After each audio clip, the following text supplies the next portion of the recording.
well... We should also look at his character sheet and use it. Well, I wouldn't want to not have him here. Okay. I don't want to not have him here for the big combat. I want everyone to be here. Yeah. It just makes sense. Oh yeah, well, hello everyone. We are live. It'll take me a second to get our cameras fixed. But yeah, welcome.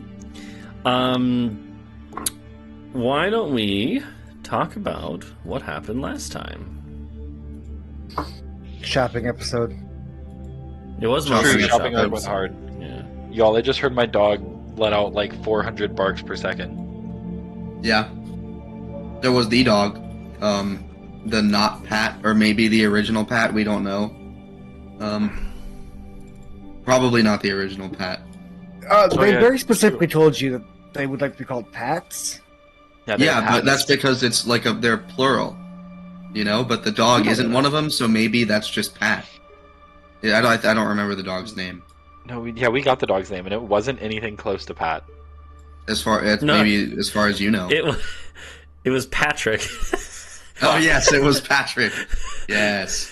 So yeah. Anyway, there's that, and then we spent 120,000 gold. Yeah, and we're not even done. Did you come up with anything you wanted? Because I think I'm good. Where was all the stuff? I think I put it in here, but that was last time. That should have been pinned. Man, There we go. I found it. Shopping list is stuff. I'll just open Roll20 on Chrome. Chrome. War Crimes Inc. You can't let them know our secrets. I mean, yeah. Peace, Law-Abiding Acts Incorporated. But yeah, so Yes. it was that. It was that and the book, which was 30k. So all that added up to whatever. I don't remember what it was, but I subtracted it from our gold. So Did we buy a book? yeah, I did. Okay. I think it was the Wisdom one. Yeah. So we got. Then he's still here for a few days at least, and he was gonna look into something about Casaria, and I don't think we know if we're gonna do that or not. About bringing Casaria out of the thing, because she said I would kill all of you instantly. No, she said she would kill you instantly because you keep antagonizing her. She would kill us all because we have been spending the better part of the year just talking constant mad shit to her. Yeah, whenever I'm anyone fine. remembers that she exists, they talk shit. I don't think I even know that she sometimes try to exists. glean information from her, but she's like, I don't know, and I'm like, okay, and then she doesn't get any interaction for another 2 months. Yeah. So, I think Whenever Adau has a problem, he has a whole Discord server of invisible people to talk to and try to solve his problem. yeah, my God. He's like, dragon, Any dragon dead GF. person? The dragon? Yeah. My God again, but a different spell this time. Anyway. So, shopping episode. It was fun. We spent a lot of money. We talked to many iterations of the same person, one of whom liked pineapple on pizza, and the rest of them said that was a glitch.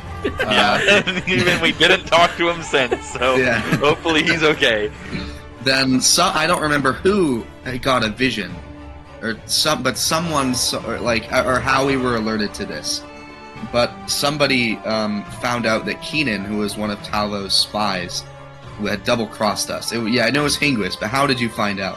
He just saw him in the woods, right? And I think a guard came and told you. Yeah, one of the other guards yeah. saw it and alerted me, and I was just like, And then you scried him. I, of my own thinking, and definitely not Duncan whispering it into my ear through the camera, was like, hey, you have the orb.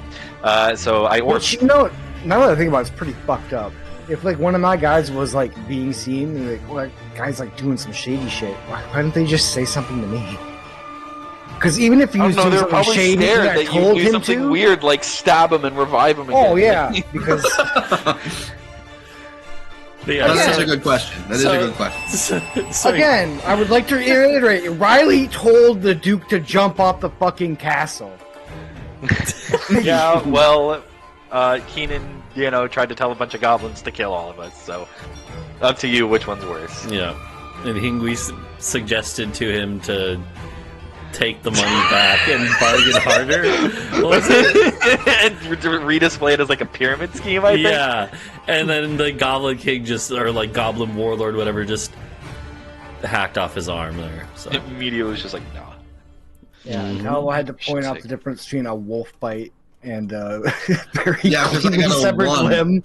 I got a 1 on my medicine check, which I have a +5. 17. Yeah, well, Yeah. you weren't trying to investigate the wound. You were just like, oh my god, he's fucking dying. I need to heal this man. Yeah, Oh, I think the gist of it was like 3 a.m. and Adau had just woken up. yeah. I just got out of my trance. Yeah, also I true. haven't treated a wound without magic in like 7 years, so I was like, what? Here's some gauze. Why would you hand me gauze? Yeah, but then we decided we're gonna go tonight and then bargain with the Goblin Warlord, who was given only a few hundred gold to betray us, or not even betray us, but aid the dwarves. Yeah.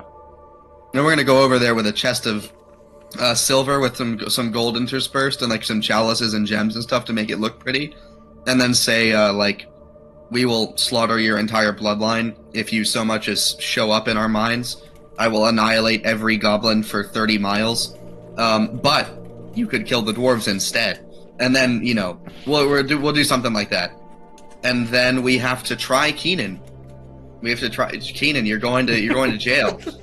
yeah, No, we can't just like. Oh, now We we're can't talking about jail. That was not the Yeah. sentiment. That was not the sentiment 2 weeks well, ago. just a holding It- cell until the verdict, you know. Yeah. You're going to jail until the verdict. And I don't know what the verdict is because we don't have a code of laws about that yet. But like treason, that's pretty high up there, you know. Yeah, So- but like, is this going to be peer reviewed, or are we the deciding council? How did No, you- I don't know. I think maybe I don't know who's the council. It's a crime against You the know? state, right? So you know the state is suing him, and we are the state.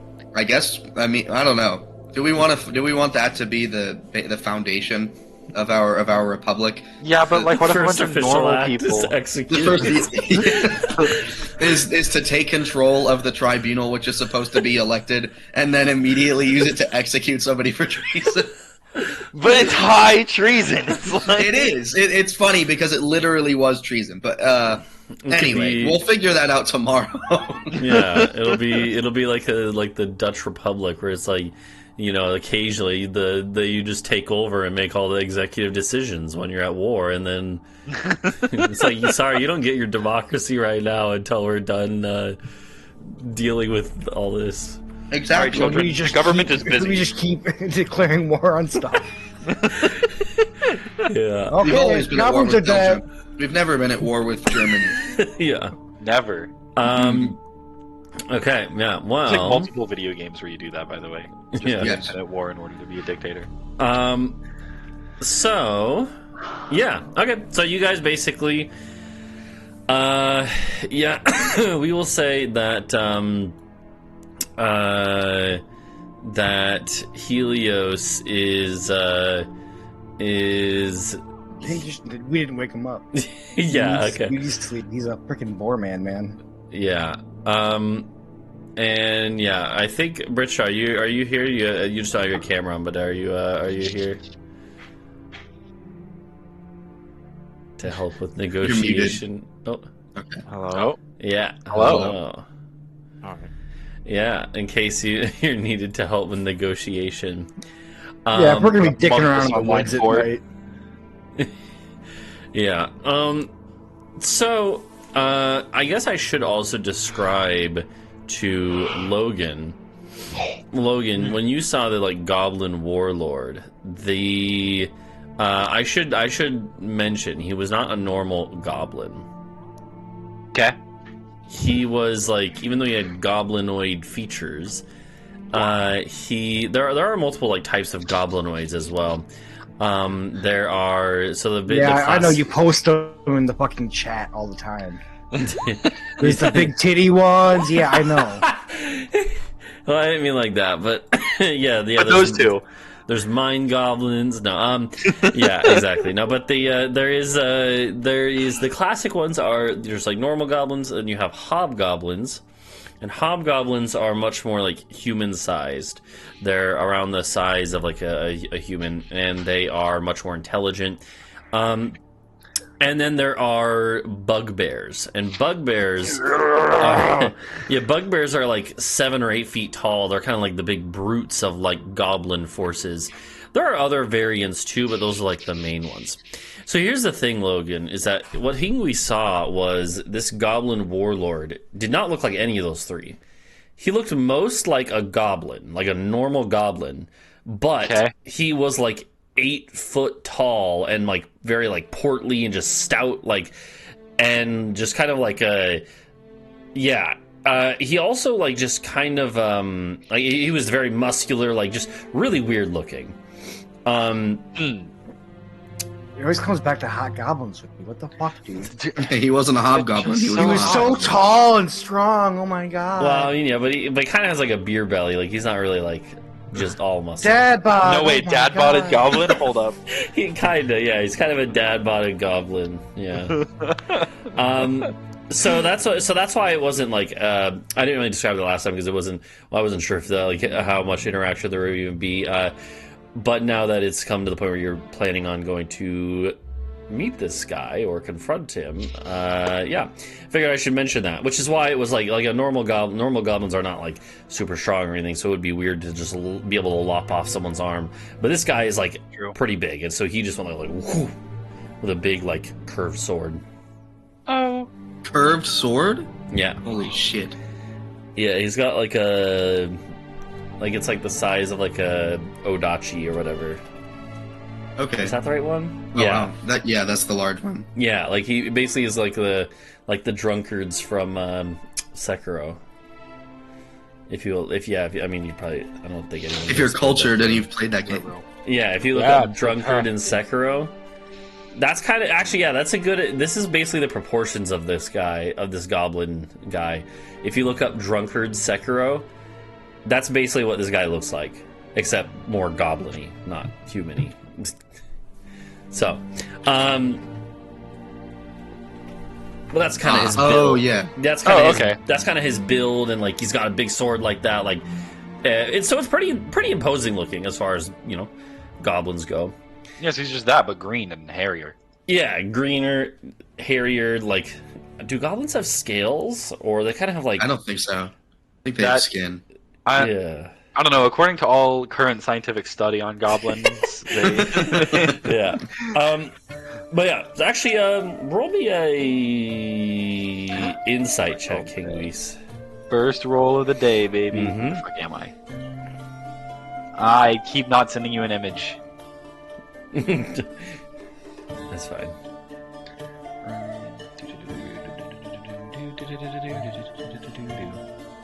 Insight. Lamp. Okay. So I'm actually going to say you actually are able to kind of guess what's going on here with this. This is not something that like a history or, arcana or check or anything would help with. But you're able to kind of just figure out like, okay, wait a minute. He almost looks more like ogre-like in features. And so you kind of start to put together like, maybe he's half and half. Okay. Don't ask me how that happened with an ogre and a goblin, but, Either very boringly or very uncomfortably. Yeah. German Shepherd, Chihuahua crossbreed. Yeah. So, yeah, anyways, you kind of start to put together, like, you see some ogre-like features, too, and you're like, okay, I think, like, this is not a normal goblin. Okay. I see. Strange things are afoot. I will be alerting at least Adau, since he's like currently prepping a chest full of shit to give to the goblins. And I'm like, by the way, this guy's an ogre. If you have any like ogre. Well, he's not ogre, but he's like at least half ogre. I guess the goblins are cool with that since he owns them. But okay. I don't know. We seem to have magical items that various races bow down to. So if you have one of those for like ogres or goblins, either one will help. I don't. Then why do we even bother? We usually just kill them. Yeah. I'm doing my best here, man. We really run a submit or die kind of ship around here. It's so true. We do. For the good guys, by the way. Yeah. So what exactly are you gonna bring? Just a chest with some money and some of your like precious items and like jewelry and silverware. Stuff like that. Stuff that mostly looks shiny and good. Okay. Silver looks almost as good as gold. But we're gonna throw a few hundred gold around, so it there is gold. Not around. He's mostly at the top. On top. Okay. Just Dude, layered over actually, you should bring that silverware you stole from the Duke's castle. I feel like What, you mean goblins this would stuff? love. Oh yeah, Hingwis, didn't you took a bunch of silverware, right? it. Yeah, I just have it on I hand. feel like goblins would be gobsmacked. They'd be like, oh, eat off plates, shiny plates. Oh, eat off Like, ground. they would love that shit. Oh, me stabbed. No. What is this RimWorld? I've finally given them a table. Like, Yeah. Goblins actually have a +3 8 without table. But no, just stuff that looks good, shiny things that generic, treasure chest would have. Okay. Something that definitely would be trapped in an Indiana Jones movie. Okay. Sounds good. So, and then I don't know if I guess I do plan to give it to them. So it's only going to be a few hundred gold worth because it's going to be mostly silver. Yeah. But definitely more than the dwarves gave them. Okay. So maybe like a couple thousand silver, and then a few hundred gold mixed in, so especially near the top to make it look like it's pretty valuable. Yeah. Actually, how much copper do we have? I thought about that. We literally have 0 copper pieces. We don't deal in that currency. Yeah, I think you basically well, it's like lots of that. So any copper you do have would probably actually be used in payments to your guys' like crew, because they're the ones who are because they would use it. Yeah, they would go out and get drinks and stuff, which is where you spend copper pieces more. I just thought it would be fucking hilarious to give them like an actual like crate full of copper pieces, and they're just like more better, like a cart More full, better. like you just get like yeah. Or you just A most of it statistically with copper. significant amount of Americans think that a third is less than a quarter because 4 is more than 3. So This a is true. goblin would naturally. there's a reason you don't see third pounders in any fucking restaurant. Um, Oh, you know what? I'll also bring like 2 pounds of Cool Ranch jerky. okay. Yeah. True. Put Give that them, shit on top. jerky and Mountain Dew. All God, I'd kill anyone for Mountain Dew and jerky. Okay, yes, but People you are like also a get medieval like big peasant. chalices. That shit would kill you. You'd be like, oh my god.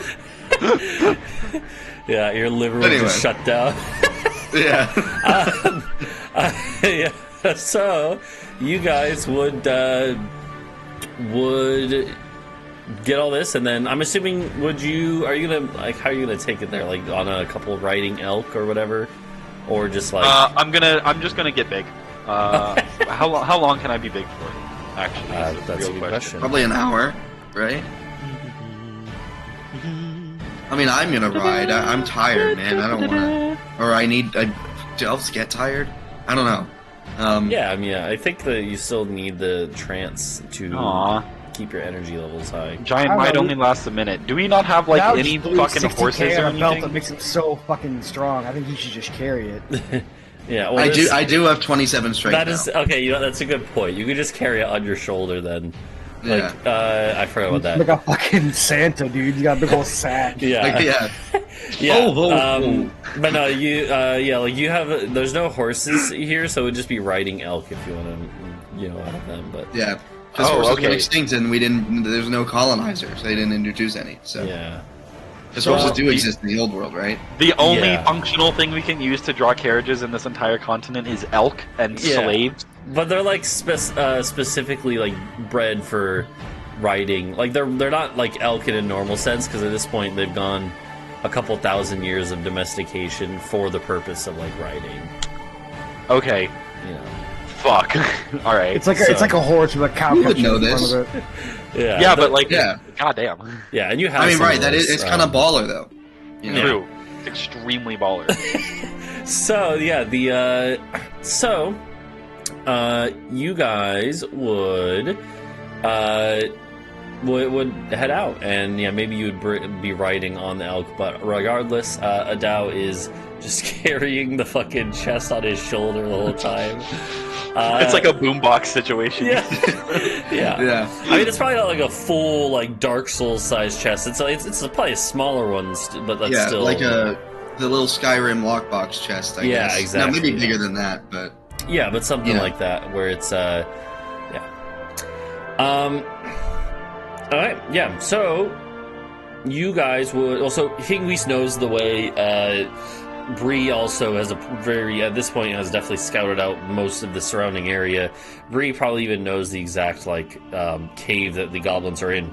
Because they definitely, like, once you guys kind of share information, Bree would be able to confirm that, like, because Bree, has explored and goes out in the woods to do, druid stuff. Bree knows that there weren't this many goblins. There wasn't, like, a war band of goblins in the area in this particular spot before. This is a new development. And Hingwis knows where it is as well. So you guys would head out, and it's not that far away. It's literally like a 20-minute hike. So the question is, how are you going to approach the situation? Did we get the Goblin Warlord's name? Like, do we know what it is? I don't think I ever heard it spoken. Yeah. Okay. Then I guess I go until I see a goblin. You know? Because I got dark vision, I'm just going to be looking out. Yep. Yeah, as you guys start heading along, this is like the middle of the night. You do start to get the sensation that you're being kind of like tracked and watched. Yeah, I got a feeling we'd probably like hear them for a while. They're probably like freaking out, like having a party, right? They're like, yeah, we got so much money. It's more like just like human drool. As you're getting closer to where they are, like you hear just like rustling in like the woods, and then occasionally like some snickering. So. We're like, oh my god, we know you're there. Okay. Then I guess, we should say that. We should be like, hey, I know you're there. I want to talk to your leader. Bring me to the Goblin King. Or, Take me to your leader. Yeah, take me to your leader. Have gold and, like, other various riches. Yeah, if you take this gold, he'll be mad at you. I want to give it to him directly, and he'll share it with you, because trickle-down economics works. and when you yell this out, then you, like, hear kind of, like, the shuffling around in the woods around you stops. And then after a few moments, a goblin literally hops down from a tree, like 50 feet in front of you. And then he kind of like shuffles around in like a little like pouch that he has. And he actually has some armor on, like it's pretty rudimentary leather armor, but he does have armor on. He's not just like naked. And he finds he pulls out a little lantern, actually, and then pulls out like a flintstone and lights this lantern. All right. No action, I see. Lead the way. And he kind of like is looking at you guys. He's like, show me loot. Oh yeah, show this man this shit, man. We're stacked. No, yeah, bro, you're not gonna believe this. Come over here. You're gonna get him instantly, aren't you? No. He doesn't get closer. He doesn't trust you. If Talvo, what? We got a bow. I do magic, bro. If we were gonna kill you, I would have already killed you. He kind of goes like, then he walks a little closer until he's like 20 feet away. See this chest? See this chest right here? I just let it fall, and he can. I don't want it to open, so I just want to, drop it a few feet. You heard how heavy that is. Hit the ground, yeah. Yeah, you heard how heavy that is. You know, you heard the jingling. You know what's in there. He's kind of like looking at you. He's like, but it could be rocks. It could be rocks. It could be rocks. Gold is rocks. It is. Gold is rock. Bree, could you do like a produce flame or something so we can see the glistening of the coins or like the glint? I don't know. I literally have prestidigitation. Shut up. I also have prestidigitation. I didn't know that. I didn't know that's what it did. It can make some sparkles. Yeah, I think so. Yeah. There, sacred flame. No, that's just okay. Anyway, I want to like open it up, but I want to I don't want any of these guys taking it. Yeah. So I want them just to see that it's full of like jewels and gold and stuff. Yeah, when he sees Prestidigitation, it, it's like when they open the chest in Pulp Fiction, or the suitcase. Yeah, literally, yes. yeah, I do exactly that. As it opens up, when it he glows on his sees face. it, when he sees it, he's like, oh, that's a lot of coin. And silverware. Yeah, and gems And silverware and silver plates. If you're into that sort of thing, if not, you can just like stab people with it or sell it. You know, up He's to like, you. and then he kind of like quickly turns and he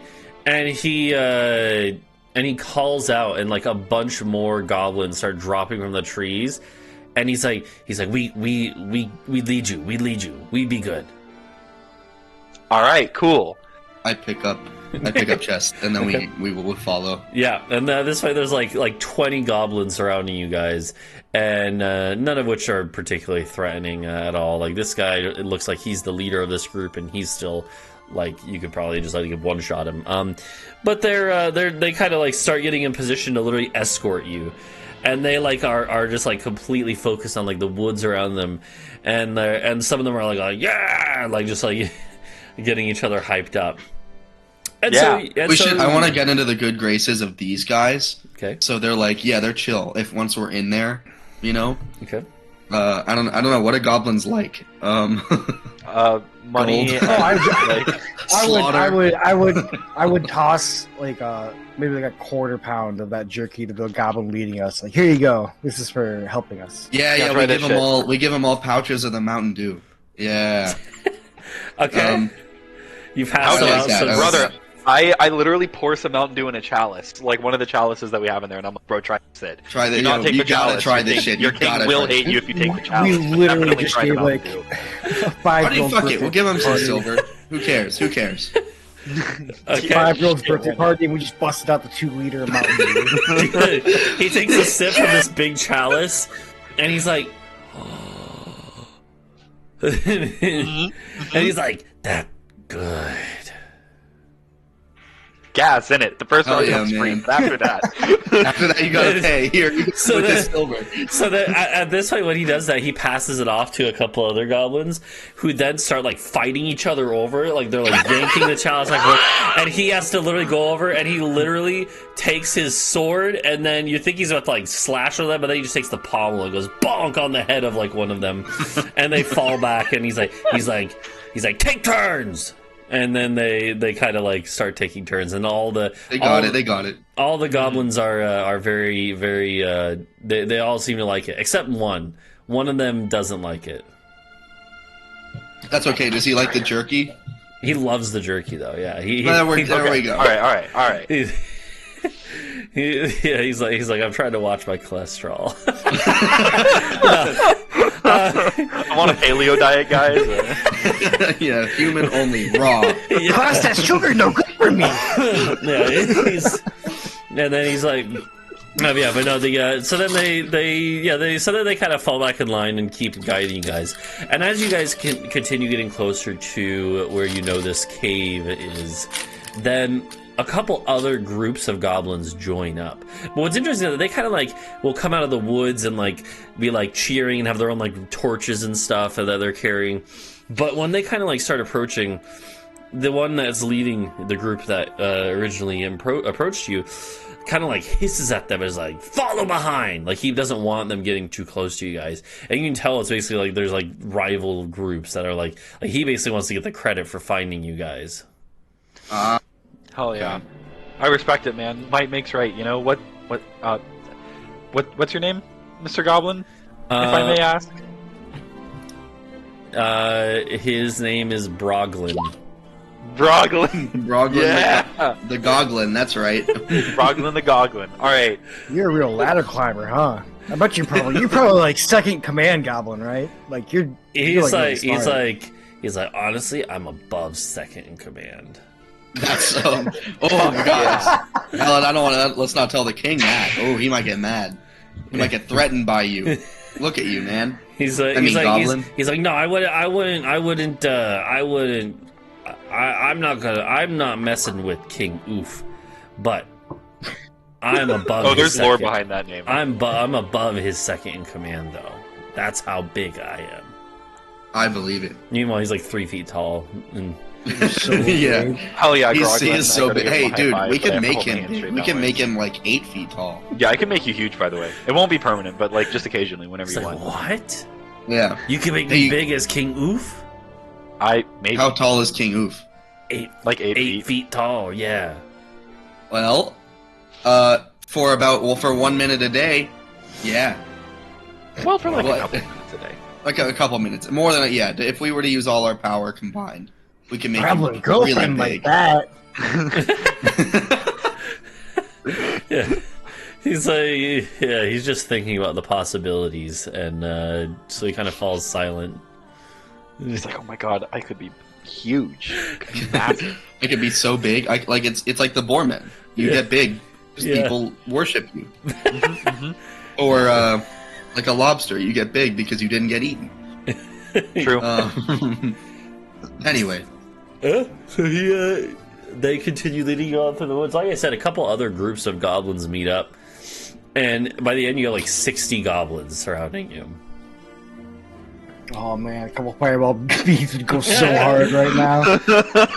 Well, we you do a have bunch. we have 18 of them, right? Yeah, 'cause Yeah, I know. You also have local sorcerer man who can turn all of his higher level spell slots into more fucking fireballs. Yeah. That's true. That's true. So yeah, you eventually make it up to the entrance to this cave system. It's just a small set of caves, really. Like I said, I think it's fair to assume that Bree has probably already explored them because they're not too far from from your guys' area. And Bree, when she looked at them, basically saw that like in the past, like a couple bears had probably lived there, which probably piqued her interest, but they were long moved out. So here I in think it'd be really funny if all the goblins just knew Bree. Like, they'd already hung up before. yeah, and the as you guys are approaching up this hill, the last little bit, the forest kind of clears away, and you can see that there is like actually some like tents and stuff set up. Like they have a whole little camp here, and you start to notice that like most of the ones that you've seen so far have just been like normal goblins, but in this camp you do see a couple of the larger bugbears that are like kind of like looking at you guys, eyeballing you. Bugbears are kind of like, they're like brutes. They're not super intelligent normally, but they fall in line, and these ones aren't going to attack you. They basically just watch you. You also see an ogre. That's kind of, it is actually, it's not shackled, but it has a rope around its hands, individually. Like they're not tied together. Like it can do stuff, and it looks like it's basically like a slave. Like it's basically working on it looks like it's basically working on like rudimentary weapons, like making some rudimentary weapons, and it kind of just looks up at you guys like with a dumbfounded expression, just like what the fuck is going on? We should have brought the Rileys. Hey buddy, we'll be back for you. Yeah, and then as you guys are approaching the 60 or so goblins that are surrounding you have made a lot of noise, so like the camp is kind of at full alert now. And as you guys are kind of marching up towards the entrance, coming like barreling out of the cave is the cave entrance is a hobgoblin in actual like plate armor. Like he is like geared up. God, what did I say the goblin's name is? Broglin. Broglin is like, oh, that's the second in command. Don't tell him what I said. So we shouldn't say how you said. No, I'm kidding. I got you.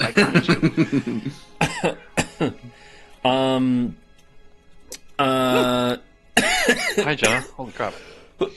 Sorry. Everyone, this is Jenna. Jenna, no, look at the camera. God. This way. No, over here. Yes, look towards the camera. Anyways, that's my cat. That's funny, yeah. Cute cat. This hobgoblin approaches, kind of like marches down quickly towards your little group here. And the Hobgoblin is, so again, he's clearly the second in command, and he clearly commands a lot of respect because he starts yelling out, basically, "Get back to work, you guys, mind your own business." And the camp kind of settles down a little bit. And he marches forward, marches up to you guys, so he's about 20 paces away, and the goblin escort, parts for him. And Broglin does stay, basically standing next to, Adau in the chest. He's basically tried to stay as close to the chest as he can. And the Hobgoblin says, which the hobgoblins have a reddish, kind of coppery reddish skin tone, rather than the typical green of goblins. Not all goblins have green skin. Some of them have brown or reddish hues as well.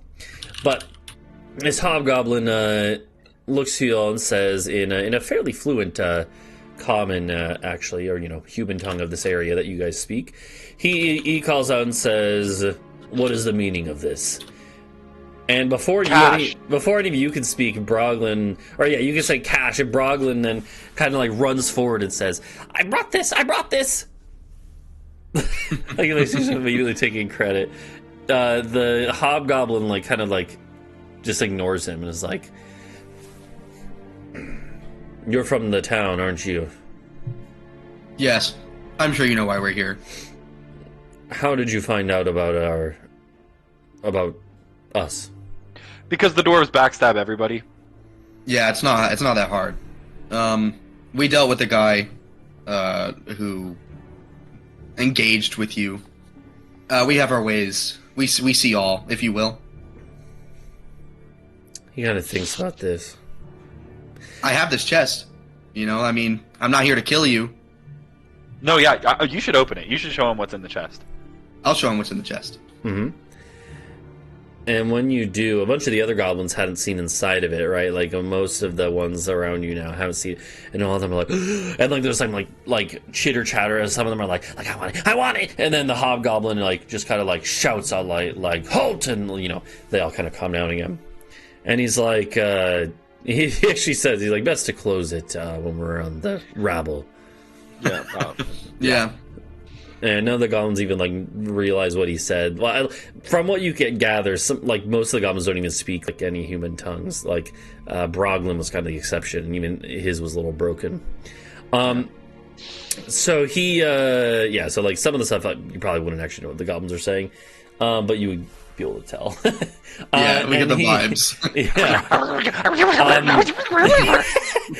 Yeah. So this hobgoblin here, he motions for you to follow him, and he's like, let us meet with the one I serve. He will give you audience. Fantastic. We love to hear it. And as you guys are kind of marching up into the camp, he looks at you all and he's he basically says, I'm trying to think how to phrase this. He says, he basically says, I know you all are fierce warriors, but don't try any funny business. We have tricks up our sleeve, too. I believe it. Fair enough. We did not come to pick a fight in. in the home court of your home turf. This is the worst idea we could have made. Yeah, we would have just collapsed the tunnels if we wanted to fight you. Which we also don't want to do. No, we like y'all and have come. Yeah, true. I said that because I wanted them to know we know, the plan. We don't just know there was a mole. But, if we just offhandedly mention. Anyway, though, we're not here to do that. Yeah, he just nods and he's he continues leading you into this cave system. Again, it's not really a whole cave system. It's not a massive network like there is where you got at your guys' town. But there's a few caves linked up to each other. The furthest of which goes maybe 100 feet underground. So he would they are lit up with torches though, as you guys are kind of like going forward, you do hear the sounds of like, you do hear noises coming from further in, and it sounds like dogs, like growling and fighting. Well, we know it's goblins, or is this something else? I mean, roll me a perception check. I'm gonna bet all my money on the white one. Yeah, so Goblin dog fighting ring? What the fuck? How, bruh? nice. You gotta show me up like that. You hear actually, one drip of water. It's 30 miles away. you get the you can, I would say, Hingwis and Adau, you hear this and you recognize what this is. That it's the sound of wargs, right? You know, classic mount of goblinoids. And it sounds like there's quite a few of them. War-trained wargs. From further in, like in some, corralled, pen area. You also hear what sounds like the sounds of a couple more ogres managing them. Like you actually hear giants speak, because ogres speak their own dialect of giant. Probably the one with which I'm most familiar, actually. Yeah, you have the most practice with it, at least, right? So it's so you recognize that. So you know they at least have a few more ogres here too. So you're starting to get the impression that this is not like just a small puny band of goblins. Like they actually seem fairly organized. You even see as this guy is leading you in. Oh, he would give you his name, by the way. He would tell you his name is Gilg. He's like with two G's. Yeah, Gilg. Gilg. And he tell you he's like I'm Gilg, and I run most of the camp here. As you're walking in, you do pass another hobgoblin, though. That seems to be like another lower lieutenant, and they give each other a nod. And so, yeah, regardless, they seem to have some sort of fairly set hierarchy. And he leads you in down a little makeshift corridor, and then there's like a big fur, actually, that is like basically acting as a flap, like a tent flap, or in this case, just dividing the cave section off. And so it's like of a large bear, actually, and he pushes it aside, and within is the same room that you saw, Hingwis. That is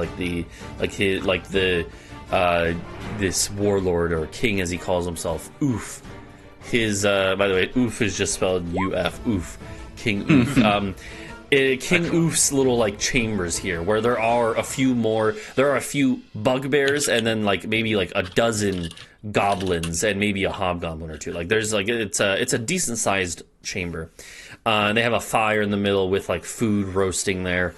And there is quite a bit of, loot and plunder from past raids or past payments for whatever work they've done, and a couple tapestries hastily put up.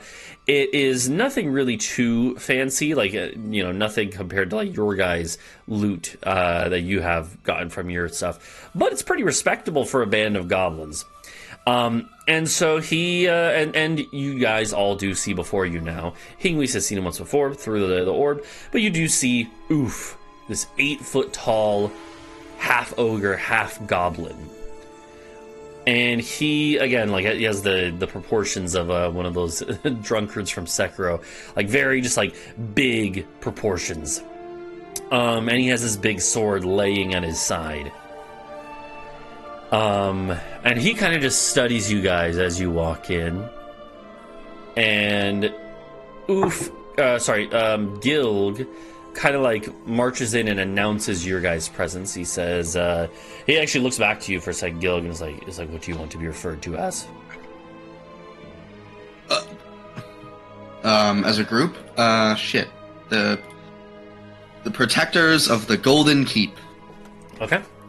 And he will announce that. He'll say, my lord Oof, I present to you the protectors of the Golden Keep.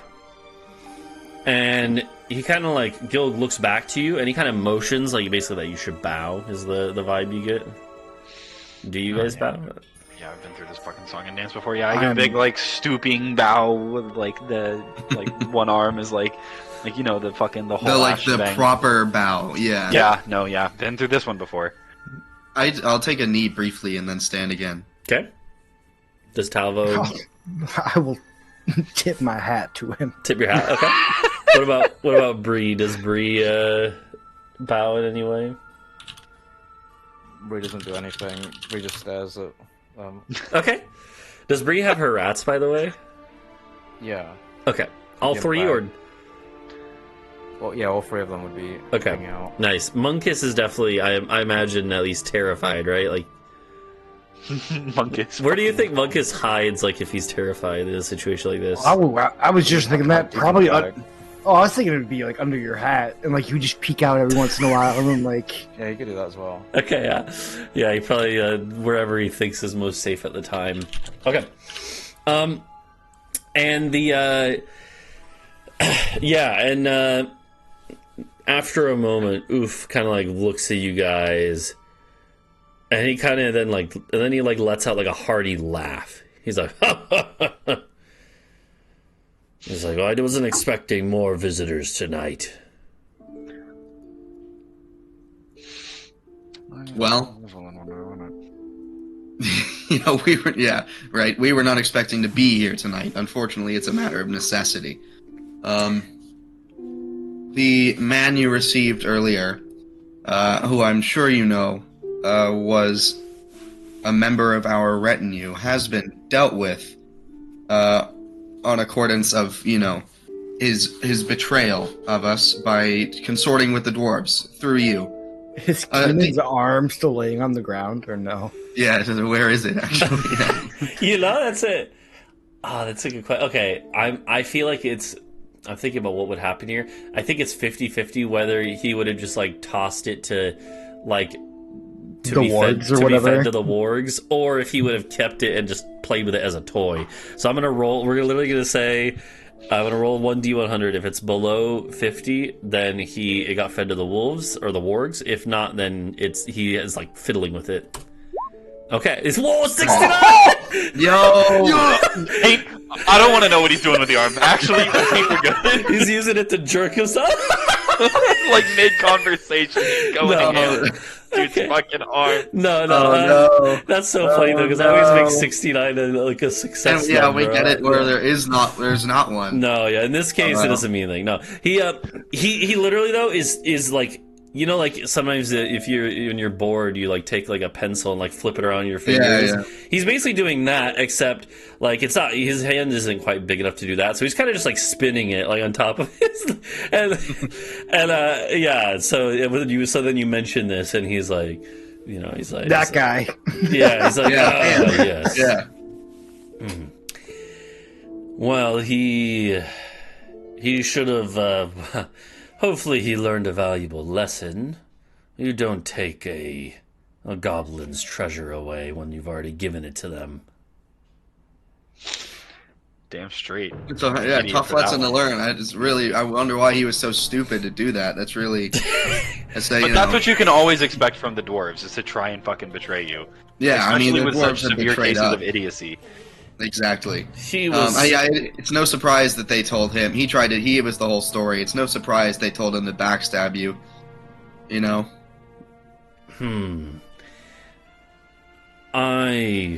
I've dealt with their kind before, the dwarves.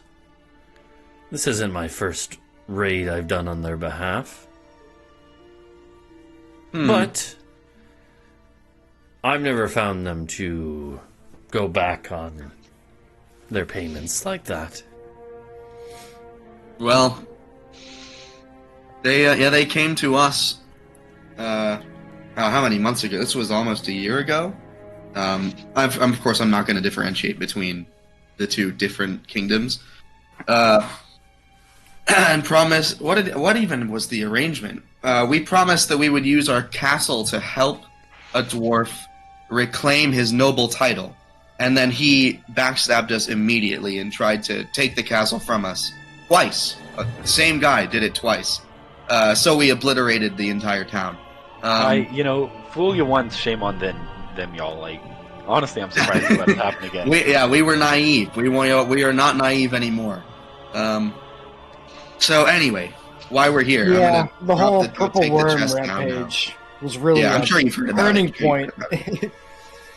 Big turning point. The demeanor of the party, I think. Yeah, a little bit. Oh. But would he have given any sort of recognition? Like, has he heard of Gambagard getting wormed? He doesn't really react that much. You kind of like he maybe like cocks an eyebrow. He's like, Well, I'm not going to press that. Anyway, why I'm here, I'm going to put the chest on the table. Is there a table? Well, when you kind of like start grabbing the chest, he would actually just motion, and a couple of goblins would run forward, like take it from you. Yeah. Okay. I'll give them the chest. Let him examine it. Mm-hmm. Yeah, they bring it up to his feet, basically. Mm-hmm. And he kind of like takes his big ogre like hand and kind of just takes a big scoop and lets the coins kind of sift through his hand. And he definitely is like, you get the vibe that he is looking at the mix of coins, trying to like determine if it's all gold and silver all the way down, like mixed evenly. Do you say anything while he's doing this, or like as he kind of sifts through a little bit? Feels nice in the hand, doesn't it? Yeah, I guess I'll let that stand. He's like this. He kind of like he kind of ignores that for like a minute as he's just kind of like looking through. He takes out a couple of like the chalices and silver pieces and like just sets them down on like a little table that he has next to him. And then he kind of like is sifting through, and then he looks at you and he's like, "I'm not a fool, you know. Of course not. I know you present this in a way where, well, I know it's mostly silver. Still, Sure. it is a good amount. I cannot deny that. So, I saw the first payment you received from the dwarves. This is about what you said. It was a few hundred gold that they gave him. Yeah, this is 10 times that, easily. I didn't even count it, and I count everything. Okay, maybe. Maybe I did count that. What does that even mean? Why would you praise it like that? I didn't even count it, so it's probably No, I filled a chest with coins, not caring for their value because that was stupid. Adau would count everything. He kind of looks at it. He's like he eats. He looks at it and he's like, and what would you have me do with this? Well, every dwarf wears a set of armor that's worth more than the payment they gave you. I am proposing that as we fall upon the dwarves like water on a beach, I guess, a waterfall hitting a rock. I don't know. I'm bad with analogies. I'm the accountant. He's not even a great accountant. He doesn't count how much money we put in the chest. I did count it. I misspoke out of character because I'm dumb and stupid and tired. But anyway, as we fall upon them, we throw fireballs into their ranks. As we vaporize them and disintegrate them and bisect them, I propose you ignore their orders and you fall upon them with us, and you take anything you find on the battlefield. Doesn't matter what its value is, except from their leader Ela, who we need alive. You do not touch. The rest of them, there's an army of 1,000 dwarves, each of which there are mages, their staves, and their books, their plate mail, their swords, dwarven, forged. All of it would fetch a fortune of gold for you. And you get this here offering. It's just the cherry on top, or I don't know what goblins eat. The fat on top of the steak. I don't know. The blood. Yeah, the blood. the blood in the bottom of the bowl. But yeah, so I'm giving you this, and whatever you find, we'll take none of the loot on the battlefield. It can all be yours. Tens of thousands of gold, easily. He looks at you and he's like, this is more than enough to buy us off of attacking you all. We will certainly not attack you with this offering paid for. But your friend, your false friend, must not have told you that there was another aspect to our payment. One not yet paid for. Of course, the amount that we were paid was not that much, all things considered. My Gilg here, his armor is worth more than what we were paid. Which is true. Like, Gilg has, like, plate armor, like, legit plate armor.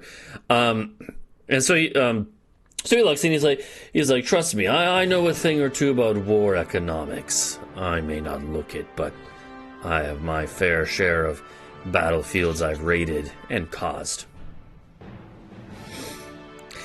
That was the amount that your friend delivered to us was simply the upfront payment. We didn't know about that. We didn't know what the rest of the payment was going to be. Yes. Well, beyond a fair share of the battlefield loot, from the dwarves' perspective, they had also offered that. There was a matter of one specific item that I demanded. Sure, what was it? I heard that you all had a certain dagger.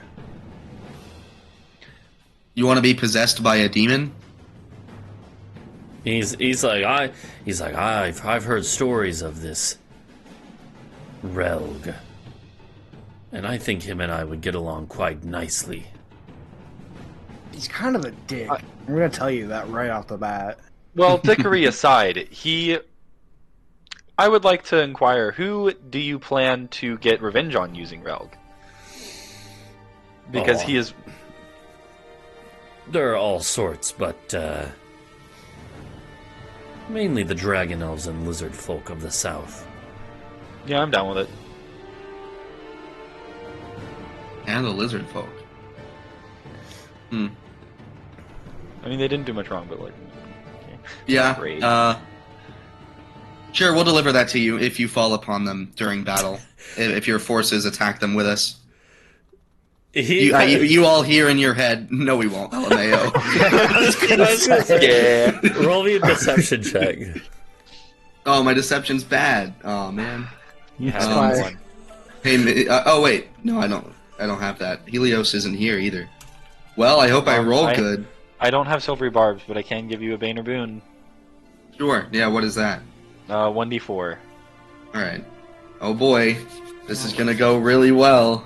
It's gonna go so great. 1. Oh my god. Literally 1! Literally 1. Literally 1. That's crazy. That's insane. That's really I'm not even, funny. Yeah, I'm not gonna bother rolling. Rolling in You the can get a 7, D4. dog! Yeah, I'll let you know that he definitely sees. Even if you roll a 4 on that, yeah, he sees right through it, and like you can kind of like some of the other goblins fall for it. Like the other goblins in the room are like, oh, and they kind of like murmur Relg's name. He does not seem amused. He just stares, and then says, "I wasn't born yesterday." Okay. I gotta look and see what I have, because there's He may stuff not I be fully never on board used. with giving you a cool demon knife. I really hate the dragon elves to the south. They dicked me over a lot. These wings are not fucking natural. I will happily hand you over Relg. Being fully honest here, I would love to see them suffer a little bit at your hand. I think that'd be pretty funny. So You and I, and he kind of cuts you off, Hingwis, but he's looking right at you, Hingwis, and he says, "You and I are similar. They took me when I was young, experimented on me, tortured me, and I'll torture every one of their women and children before I die." You know, I kind of like this guy. He seems pretty chill. Was it the women and children who tortured you? They certainly don't do any favors. I'll tell you fucking that much. They are not nice about it either. Yeah, damn kids. You have no idea how cruel the kids are in the stockades. The experimentation I could take, the name calling. You have no fucking idea about the name calling.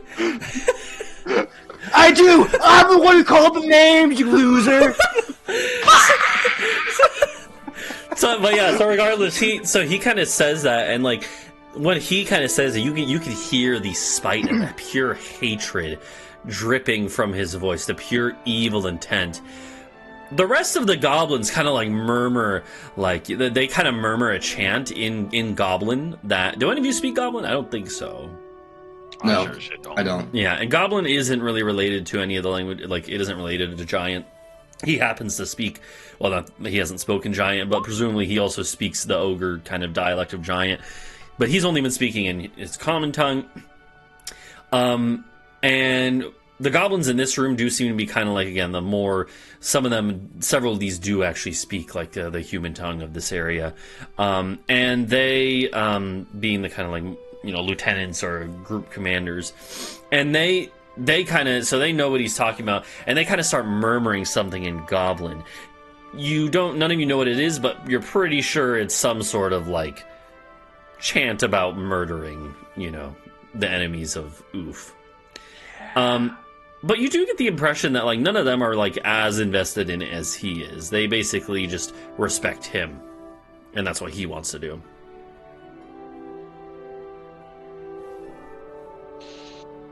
Well, Look, Adau, I know you're sense. not fully on board with the idea of giving over a blade that wants you dead first and foremost to a guy who's like kind of physically capable, but like, I think this will pay out in the long run.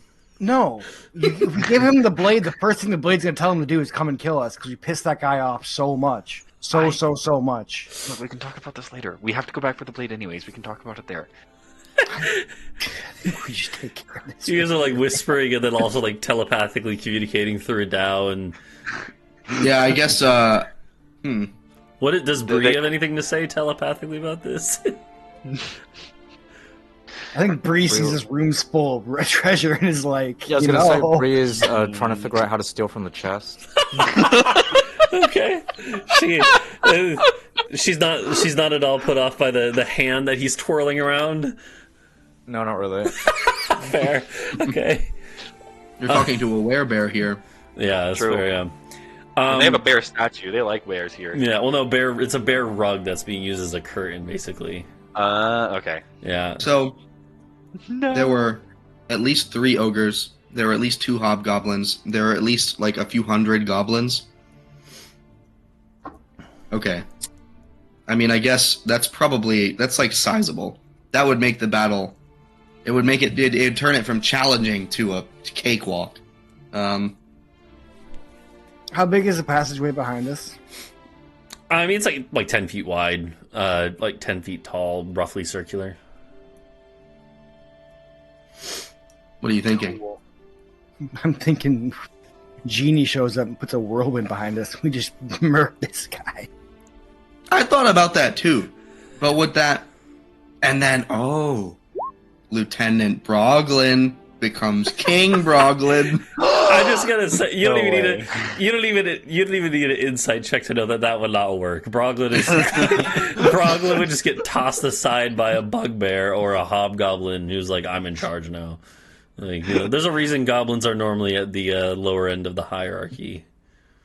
Which is so at funny this because point- they're led by a goblin, but he's an ogre goblin, so yeah. True. Yeah. An goblin.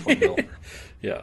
At this point, I'm gonna Goblin. subtle spell to Adau. Like, okay, I obviously subtle spell whisper to Adau. Mhm. Okay, I obviously don't intend on giving this dude fucking rails. Like, duh. But I mean, wouldn't it be easier to fight him? When we have our castle and like all our dudes with us instead of none of that. Like right now, so we can just say, like, We could I- deliver it to him, and then, it's not like he gets powerful as soon as he picks it up, right? eh? I mean, Kinda weird. whatever it is, it's better to fight our enemies piecemeal. than it is to fight them at once. Which is what the alternative is, I suppose. Look, if you throw the first shot, I will fire along, but I'm not going to throw first sling out here. Well, I don't mean right now. I don't want to fight him now. Because we would win, you know. I hope. I think. You have 27 Panthers. True. All right. Well, not that I distrust you, King Oof. King, Monarch. What is he? Just King? Lord, Lord, your Grace, my Lord. If you ask this, he's like, let us. He basically says, let's not worry about formalities. I'm interested in business. Sure. I don't know your record, and you don't know ours. To be fair, we just got here. And the record shows we leave a path of destruction mostly, so that doesn't inspire confidence.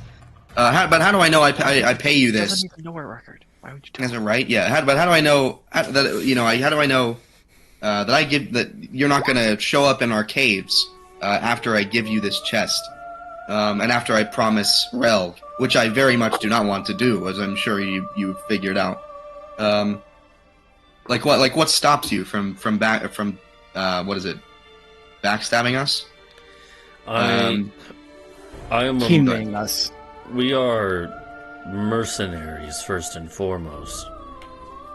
We are working for these dwarves now. We've worked for the other ones in the south. I've even worked with humans before. Turns out when humans dislike other humans, they'll conspire with all sorts of folk. I don't believe that. You don't believe that? And We've looks, definitely never seen evidence of that before. so he looks It's at not you guys. literally what I do. So he looks at you and he's like, as a mercenary, I follow money, and I follow the highest bidder. And people don't trust my word, but they trust that money has my word. Okay. And put it this way, if word gets out that I betray the highest bidder, I get less business. But we're highest bidder now. Exactly, which is why I'm not going to attack you. I just need a little more for me to attack them. Sure. Okay. But he looks at you and he's like, I can tell if Relg is as glorious as they say he is, then I could see why you wouldn't want to give him up. So let me get rid of your fears. You've already paid off our attack. We won't attack you. All I want is to put it on the table that I will help you. I'll attack the dwarves in whatever way you wish, if Relg is on the table. You know what? If not, and the battle passes and we've had no offer, we move on to the next battle, and the next war, and the next conflict. What were you going to say, Talvo? Or TSO? Yeah, oof. We'll give you Relg if you help us during the battle. I'm on board with that, actually. I'm lying. This guy's gonna get murdered as soon as the battle's over. Unfortunately, I'm fucking We could good give him- at this. No! We could No! give him Relg No! by stabbing him with it. Okay. True. Oh, hey, also, I'm like, yeah, I'm on board with that, and it's actually me casting a spell. Okay. So have a plus D4. And you put your hand on Talvo's shoulder, like yeah, we're in this We together. don't agree on everything, but I agree with you. Hey, 21. That's better. 21. That's better than nothing. Okay. And I was also gonna say, I forgot. I forgot. It's gone. I left my brain. The fact of the matter is, this is a fucking cave-ass full of goblins 20 minutes away from our back door. They are not going to stay here. Yeah.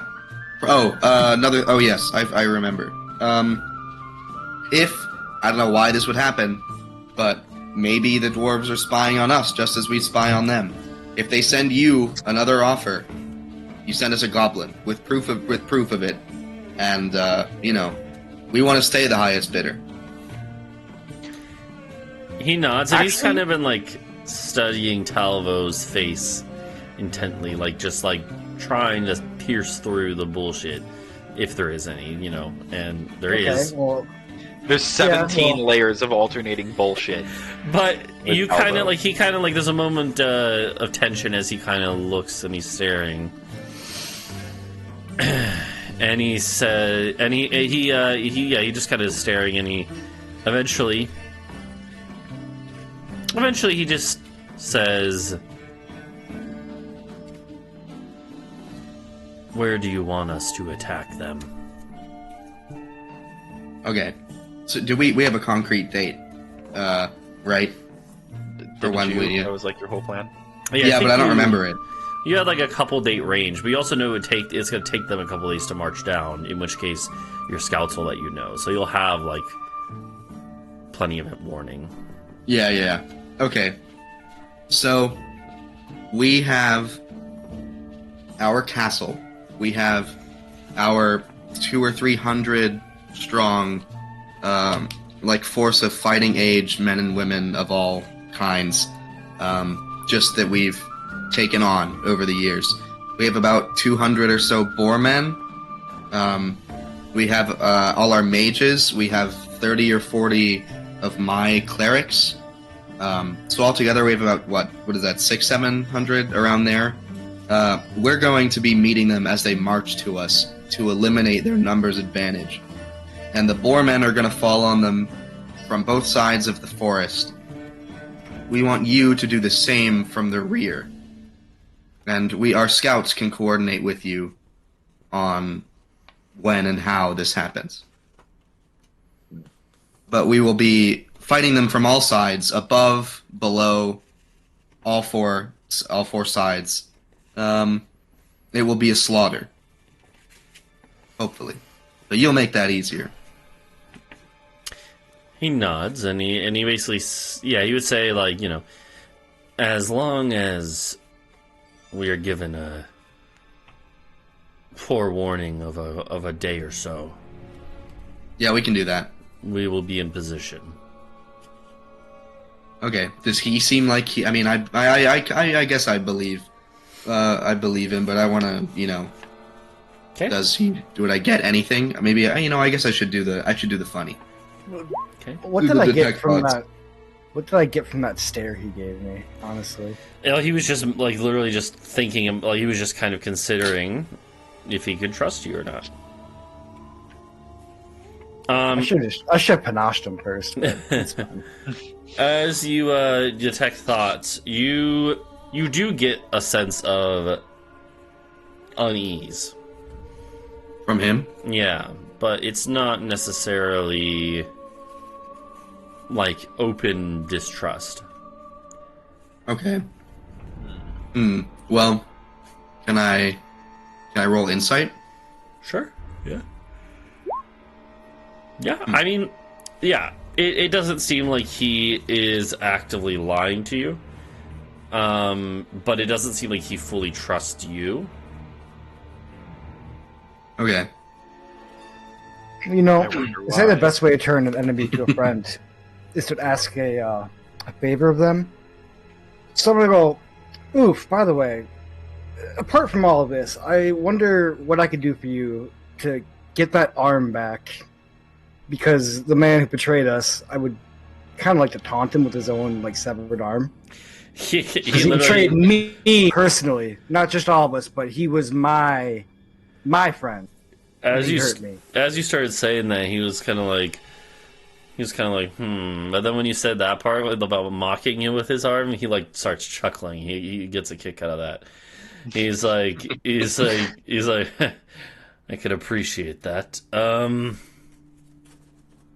Take it. It means nothing to me. And he just tosses it to you. Huge. Thank you. Let's go. Alright, well.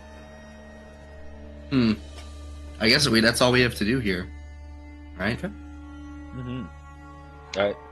Yeah, we'll send the messenger when we know the day up. Yep. Yeah, we'll continue scrying. We will know. And, you will meet... I guess it won't be Keenan. You'll meet a scout.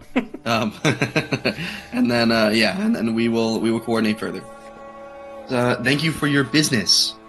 Oof. He nods and he says, "Good luck in the upcoming battle." You as well. He Yeah, nods. I wonder if he fights on the front lines.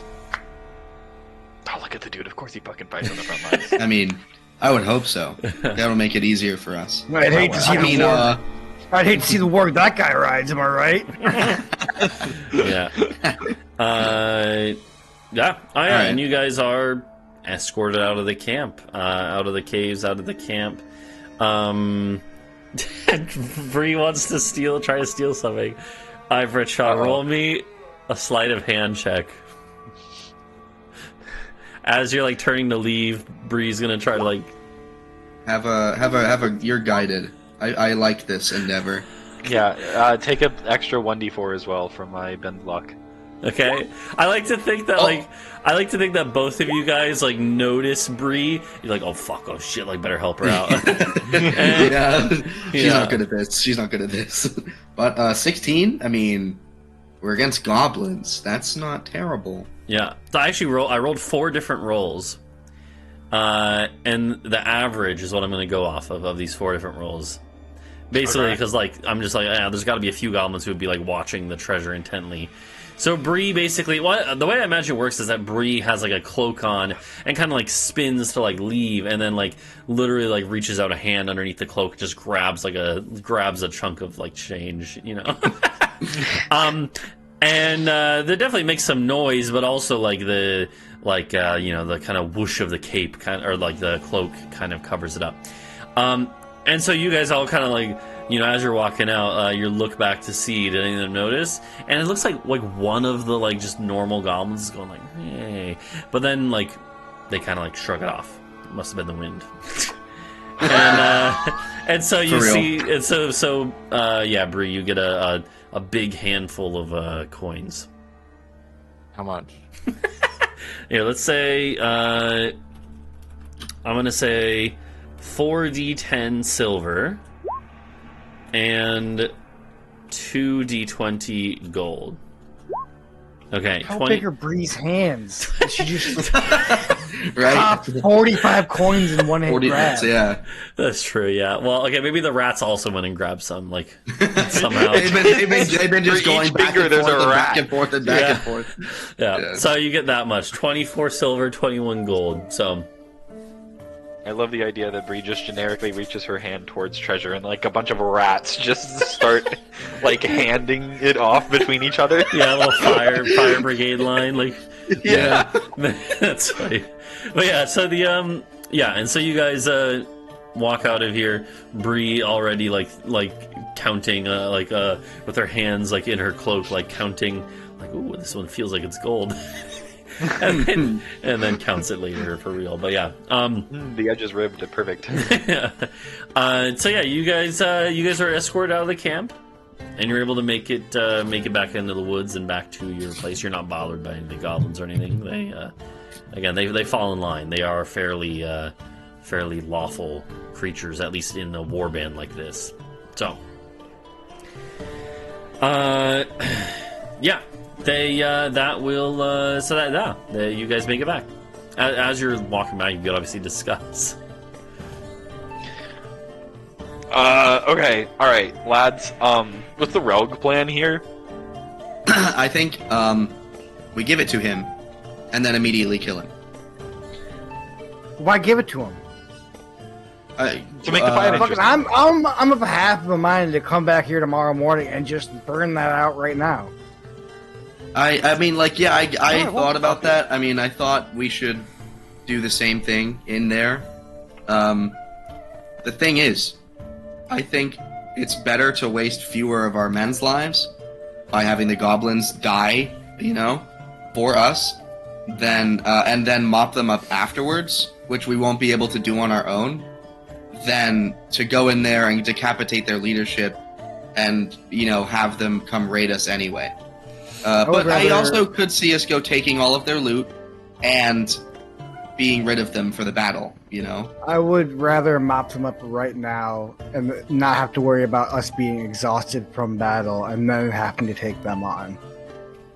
Because I don't want to fight a giant golem and some weird dwarf paladin and then a bunch of dwarves and then have to I like to kill. Don't get me wrong, but there's you get a couple of kills in a day and it's just oh my god, blood. Yeah. I don't have spell slots like you guys, but I have to Well, sharpen the if you don't sword make your own eventually. killing interesting. If you can't make your own murder interesting, why do you even murder? So what do we do then? Do we just go back immediately after giving him loot and agreeing? We're going to fight through the camp, or do you want to stealth in there and just you kill him, and then watch the rest fight? We could teleport in there, actually. We've been there. We've seen it. I mean, we can, and I'm not against the idea of slaughtering all of these dudes, but I don't think it's as beneficial as just letting them die in place of our men on the battlefield. Yeah, because the ogres, 200 goblins or so on wargs with javelins, that's gonna, a dwarf can only take so much extra weight before they fall over and get knifed, I don't know. It's tough. I don't think we're gonna ever let him utilize warg to torture women and children. That's not happening, but Also, they clearly utilize slaves, and that's bad. So we should, Goblins? Yeah, didn't you see? They had the ogre, chained up. Oh, was he in chains? Yeah. Well, he was in He's heavy tied rope. He was roped up. Yeah. Yeah, it was. I didn't want to say just be it freaky, like that. Yeah. Well, Yeah. I was gonna say maybe he just likes it. Just I don't know if that's what was going on. It's probably not. No, I mean, yeah, fair. I did literally tell him that we'd be back for him to let him be not dead. Honestly, I think we just roll back up tomorrow. Bree casts Earthquake on the fucking cave. Yeah, they are in caves. I can cast it too, and that'll cement it. But then the loot's gone. They got 20,000 gold in there. Okay, real talk. A lot of money from the treasury has been spent. We clearly need to go do whatever it was that y'all did last time to get so much gold.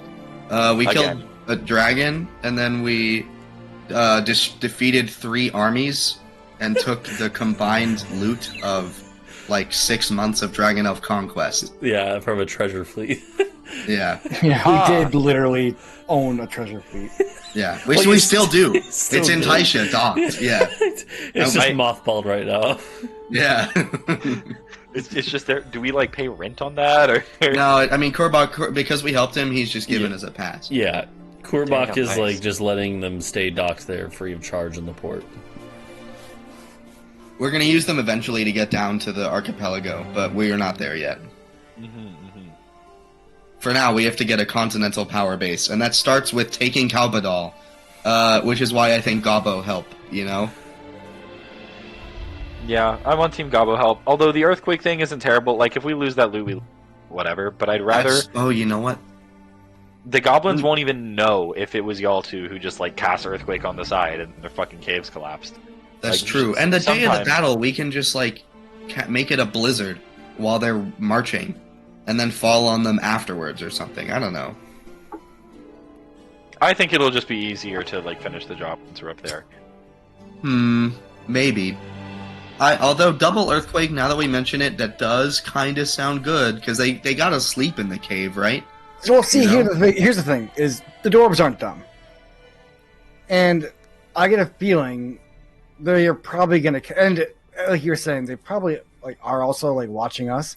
So there's a good chance they might just know the goblins are gonna be there, or That's will fair. at least figure out that the goblins aren't gonna help them. So Let me let me find out. Okay. What are your I'm gonna questions? ask. Will. they might not know this exact second. Yeah, but I can ask. But I can ask. Will they know?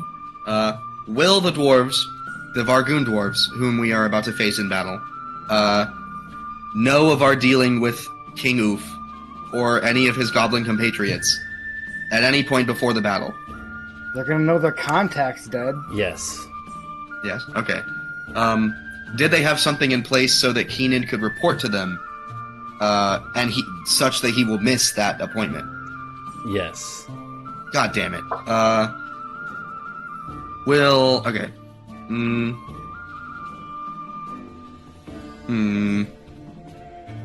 Do any of you guys have questions? I was gonna ask, will it be easier to kill the... What? Oh. Well, okay, hold on. You guys, let's see if you guys have questions first. And then I can ask those. Other than, could we, like, if we were to persuade Keenan to go meet with them, Can like we trust normal, these would that be on goblins? time? Fair. I mean, yeah. I think no, we're gonna try Keenan. We're not gonna use him. I like that. Can we try? Or well, will King Oof make good on his promise to attack the dwarves, given current circumstances, and given that nothing else changes? That I have not learned about through these questions. Yes. Okay. Well, I don't know if that attack will go well. That was the next question. Yeah. I mean, you can try again, of course.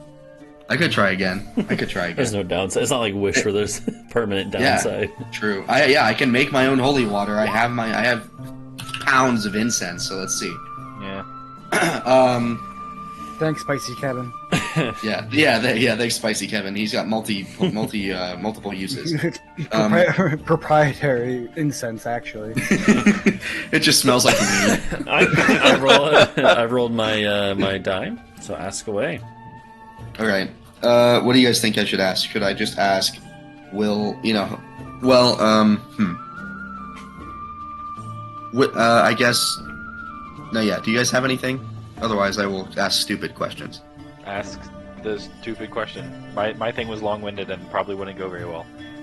Well, I want to hear it anyway. You didn't want Better to use than my Keenan long-winded. anyways, so. You didn't want to use Keenan anyways, so we're not going with my question. Okay, fair enough. How would we use Keenan? He's gonna show up missing an arm. I could fix that. Yeah, we have the arm. I Adau can can just like we have the arm. It can just be grafted back on, or however It's you do kind of like withered up now, like it's lost all of its blood, or what happens magic. after... It's magic, baby. True. He's already shown himself to be a coward and a liar once. Why trust him again? Yeah, that's true. I kind of don't. And well, hey, dominate person. Gesh. You keep your kinks in your bedroom, okay? I give you the respect. Just because you don't have the spells doesn't mean they're not useful. Yeah, just because I have the spells doesn't mean I don't do it. But it's beyond the point. What? Him and I get up to some stuff. Fair, but no, like I could. No, actually, for 8 hours, if I use my 8th level spell, he could do whatever I say. Again, dwarves aren't stupid. You might not just detect magic. Oh shit, this guy's a fucking zombie. Well, I don't know. Has Keenan missed that appointment yet? You ask that as one of your questions? Yeah, that was one of my questions. Yes. Well then, okay, so then it doesn't matter. Yeah, never mind. Yeah.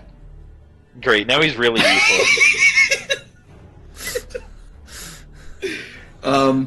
What here? I mean, you can make things that tunnel, right, Bree? So, would casting Earthquake twice above that cave kill everything inside it? The cave with the goblins. That's the question you're asking for the commune? Yeah, for commune. Okay, would a double earthquake on it? The answer you get is mostly. Mostly? Okay. Alright, we got one more. It only doesn't kill the highest in command. I would guess it, yeah. I would guess it just doesn't kill, one of the ogres and oof. If Broglin dies as a result of the double earthquaking, I will never forgive y'all. No, it's okay. I can revive Broglin. I swear I remember what he looks like. He's gonna be all fucked up. Yeah. Question 3. Could we recruit Broglin to our cause? Question 3. Could we recruit Broglin to our cause? New Riley! New Riley! Great. The answer. Boglin has 3 sessions in him. The answer is perhaps. That's the best you're getting from, Yeah. from The gods. Yeah. Please do not make me be Boglin, for God's sake. I didn't have a name for it either, but I just came up with that on the spot. It's just like. It's the D&D classic. Yeah, There's a Trongle Man goblin is the most named popular character. Yeah. Broglin the Goblin.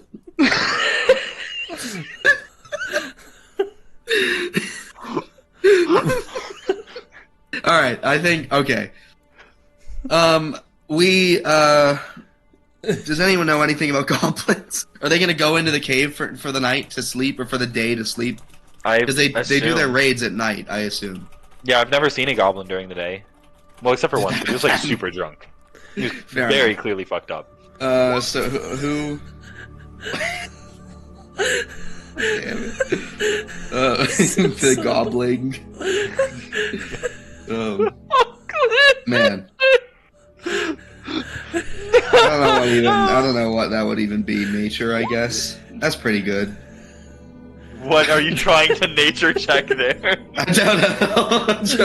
I'm trying to nature check what the goblins do during the day. Like, do they sleep in the cave? Yeah. Hey, what the goblins doing? Yeah. You would know that they.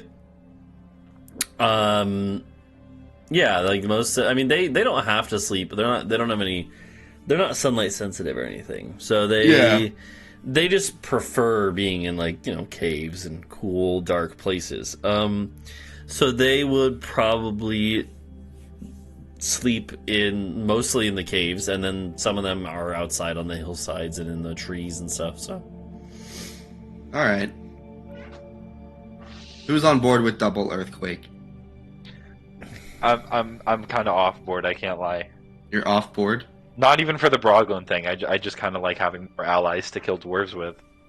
Yeah, but I mean, like, who knows? Like, what if the dwarves? Oh, yeah, if the dwarves just come and slaughter them before. No, there's no way, because it's like right next to our village. We'd know about it. Would we? I hope so. We've got scouts everywhere. Right? I'm assuming after this, you're definitely gonna have scouts near the goblins too.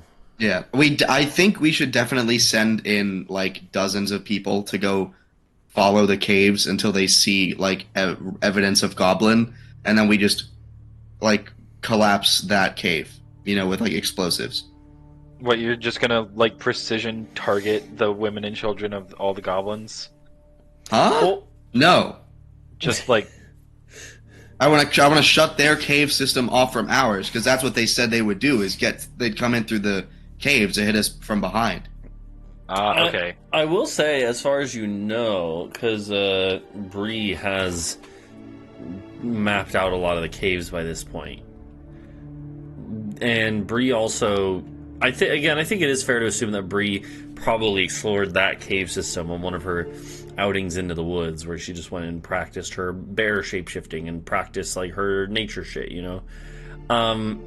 She would probably know that like that cave system doesn't actually connect to your guys. Oh. What does it connect to? Like, what were they going to do then? You know, that's a good question. Yeah. Does it connect to like it? I don't know. Yeah, we have no idea. Bree, what has Bree found out other than that? You know, like what do the cave systems around here do then? Other than be full of ice blick. Other than be magical and full of ice blick. But I mean, it's a question for Bree, not for you, Poetry. I guess it is a question for you, but I want to know what Bree has done. I mean, well, so Britsha, how much do you think Bree would have explored the caves specifically?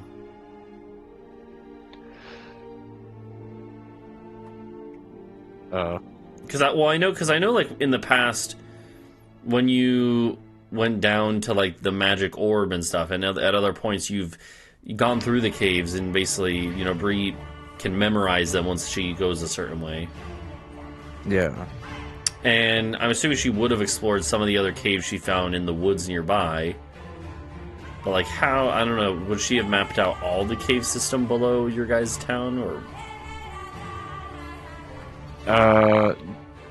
Would she have would she have known about like the goblins and like their loot and things? I mean, you just found out, so like, so yeah. No. Okay, because she would have if she knew that existed. Yeah. I mean, you guys know that you have several days, you know, you have a few days still. Yeah, she could go down there and map it. The 24 cockroach method. Crawling along the ceiling every passage. Yeah, I was gonna say, like, legit, she could, because she, like, when she sees something, if she sees something, she can, like, memorize it, but, like, can she, I don't know if she can do this with all at once, but, like, she can, like, scry on one of the bats and just, like, have it fly through really quick, and she's just, like, watching, like... Yeah, it's like the Dark Knight in the Bat Pew. Yeah, Like, and the bat just like sees everything. She sees it through the bat's eyes, and then just like memorizes it all. well, she didn't have to use the eyes, like echolocation. Like that's even better than eyes, really. Yeah. Oh God. Yeah. Wait. Hold on. She just goes down there and Google Maps that shit. You can get Yeah. 3D I mean, it printed. doesn't say you even have to see it directly. Like it's like as long as you learn it. So yeah, you Yeah, could have like. I think you ruled that like we did this before. Yeah, with the so bats. you have like 20 bats that you just summon. They go explore the whole cave system in a matter of minutes, and then come back and just tell Bree everything. I feel like that would actually work out. Like that would work. We've done that before. Last time half of them died. Yeah, it was it was in the vampire cave. that was when the wasn't it? vampires Yeah. were there, though. Yeah. Well, we've done it in the Vampire Cave. I think we've also done it when we were did it stuck before with something underground else. in Yeah. Gavigard, trying to find a way out. I was just like, please find air, find sun. Yeah. Okay. Yeah. Well, would you guys? I'm assuming this is like in the middle of the night, so I'm assuming you wait till the next day to do that. Yeah. And let's take a quick little break here. When the next day comes around, we'll get to that. We'll also get to the trial, I think, or well, determining what will happen with the trial potentially. You know, so Oh yeah. we'll discuss that. But let's take a quick little break first.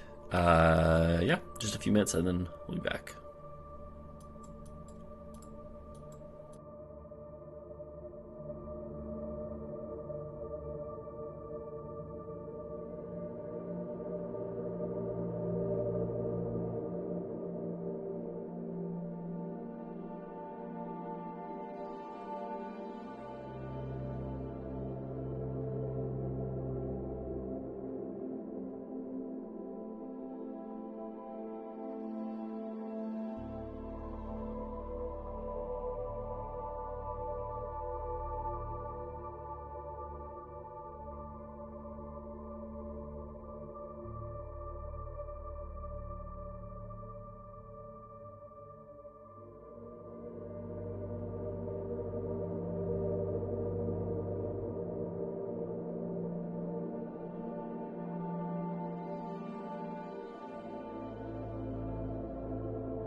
we will resume.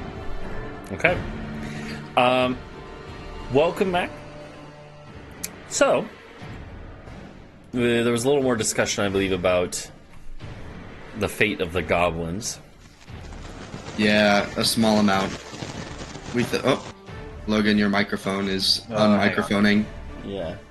I think I'm gonna wait until the next day, and then I'm gonna commune some more on that. Okay. But we thought, I asked the general vibe of magic, and it said that if we were to cast Earthquake twice, it would mostly kill everything in the caves. But I also learned that if we don't kill them, and given everything else as it currently stands, King Oof will lead the goblins to attack the dwarves. So Listen, I worked with slavers like Kerbach because Kerbach is scary. I worked with the dwarves who are slavers because I was little level 10 Talvo. I'm now level 16 Talvo, and I'm not gonna collaborate with a bunch of fucking slaver goblins. against slaver dwarves, and they're all gonna die in the end anyway. We're gonna kill them all at some point. Yeah, the plan Well, is... we're not gonna kill them all. We're gonna kill the leadership and say to the little grunts, "You will be egalitarian, or you will face the same fate." and the Broglin specifically should Yeah. talk to him. He actually doesn't like slavery. I think it is foolish to automatically assume you're gonna win every fight. I'm not saying we're gonna. Well, So, to that end, it is foolish to assume we're going to win every single fight, so wouldn't it then be better to try and have as many allies for that fight as possible? Not slaver allies. well, I guess, Yeah, I but I don't feel know. like it would just be shooting ourselves in the Not foot and not use weird revenge demon obsessed slaver goblin allies. we are going to kill him. You know, They were but- chanting a blood god's name.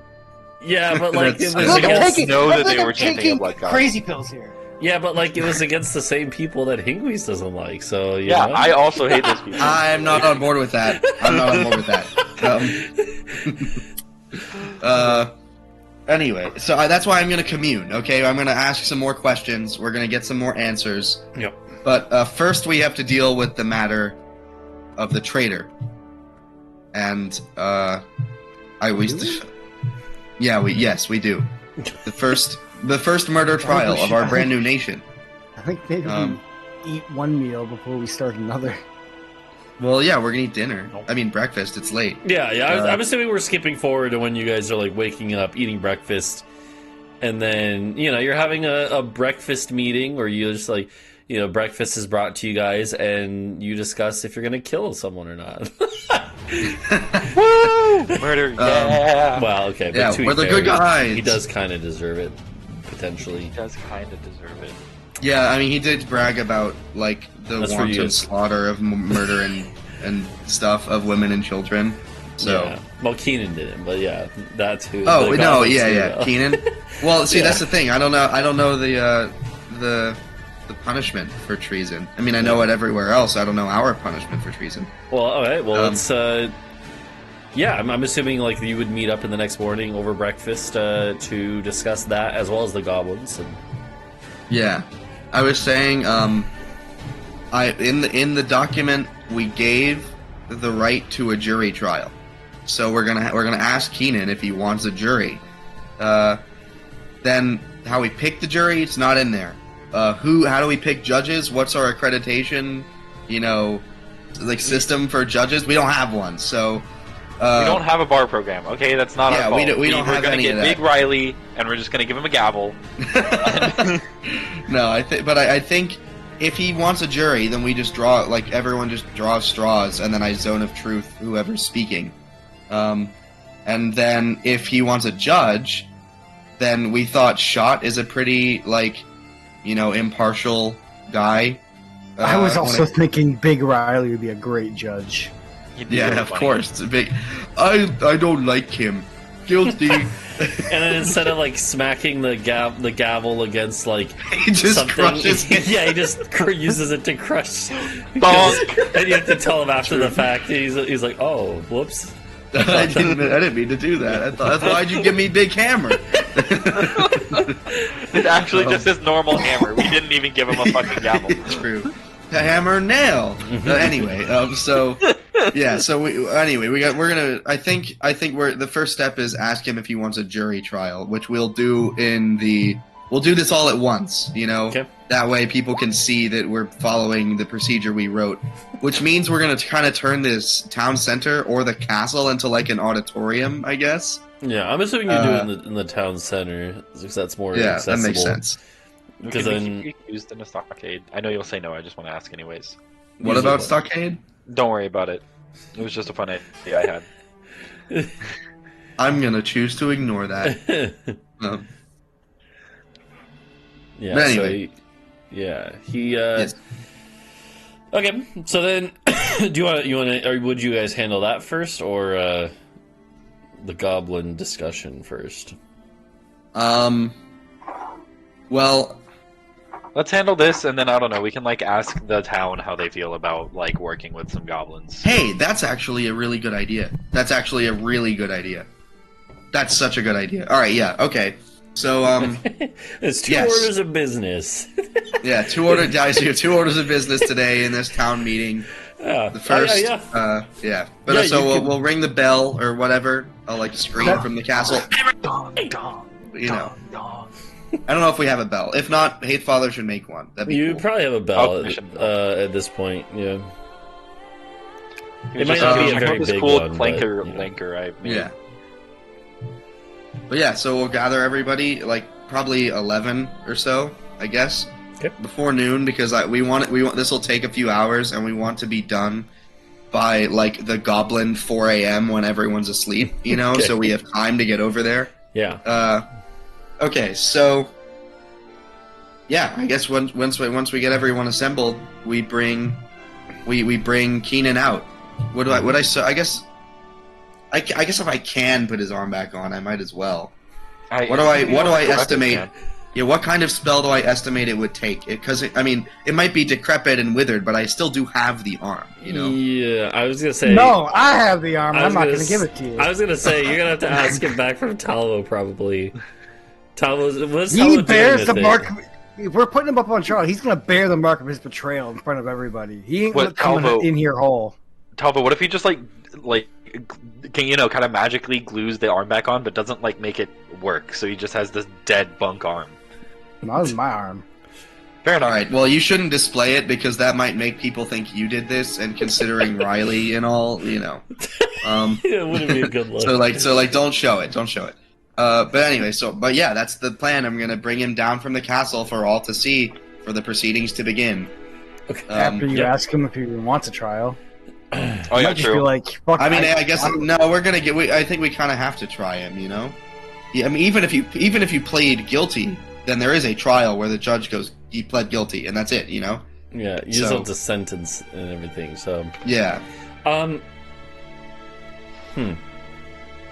So, yeah, you bring him down from the castle. There's a group of a few hundred people here, and kind of gathered around. There's probably some like people set up like some hay bales that people can like stand on top of to get a perspective. And yeah, you bring him out into like the town square area where there is like the well in the center of the town, the same well that was poisoned, right? Like it's right there. It's a central kind of thing. Bring him out here, and yeah, there's kind of some murmured whispers around the crowd as people like some people have most people don't have the full picture, right? Most people know he did something really bad, like really bad that could harm the whole town even, but most people don't know exactly what he did. So there's a lot of rumors swirling around. Well, we don't want to. I guess I don't want to say what he did until we've picked out a jury if he wants one. Okay, anyway. So, here we have Keenan, who is to be tried today. Ta-da! Yes. As this is the first time we've ever done this, we haven't established a real procedure. And I'm sure all of you are familiar with the normal procedure, which is the guard doesn't like the way you look, so you're getting beheaded. We don't do that here. We're built different, if you will. Exceptional, even. Yes, we're built better. You hear someone murmuring in the crowd like, "Oh yeah, my cousin died that way." Rip, rest in peace. See, exactly. That's what we're talking about. Trying to avoid But he got that. better in the end. Unfortunately, I died, but I lived.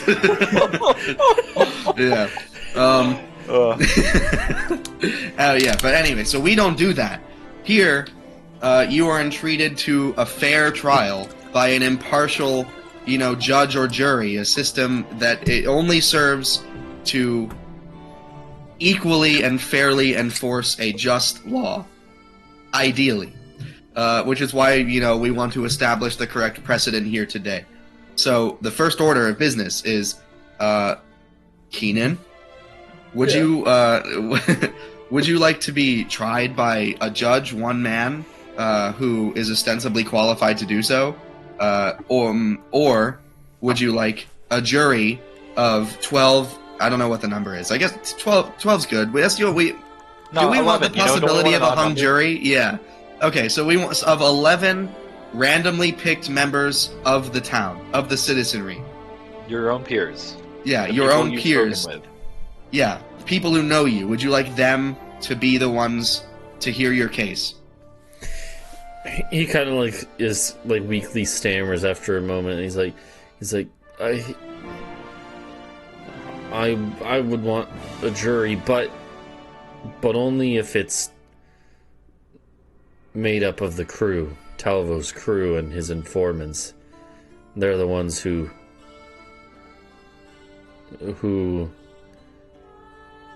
that's the code I've always followed. I mean, they would be his peers. I think that's fair. Yeah, but I mean, but he didn't violate the crimes of Talvo's crew, which he did. But he also violated. He objectively did. He did, but he violated the laws of the town, the laws of Rolagur, which is why we're here. That's where all these people live. I don't know, Talvo. How does that sound to you? I think that sounds fine. I'm going to remove myself from this trial pretty much. I can barely stand and look at you, Keenan, but let the rest of the crew decide what to be done with you. All right. Well.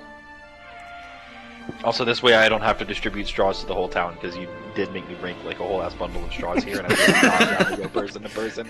I'm going to be maybe drawing straws isn't the best way to do it. That's basically what we do. You do hear some murmurings from people in the town, though. It seems like you definitely hear people being I don't want, some people are oh, his crewmates are gonna let him off easy, stuff like that. Well, hey, I have an idea. So I'm gonna get my spear out and I'm gonna draw a line in the dirt. Have you even announced what he did? Well, no, because I don't want to poison the well, as it were. But I mean, people kind of know what's going on. So how do you pick an impartial juror? You can't in this case. So that's what I'm going to ask. I don't think you really can in a populace of 1,500. I don't think it's possible. Which is why small towns, they kind of just have the sheriff put you in a holding cell, then release you. Anyway, so well. Yeah, right. It never fails. Okay, I hear we have some dissenting opinion. I'm gonna draw a line right here with my spear. For all of you who think, as Keenan wishes, that his jury should be of his literal peers, as in members of Talvo's crew, stand on this side.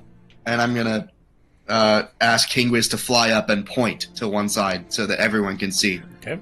I'll even cast prestidigitation sparkles towards one side. Okay. So it's really obvious which direction I'm pointing. And then if you want the jury to be made up of everyone, then go to that side. And then after, different color sparkles. Yes, and then let's see what they say.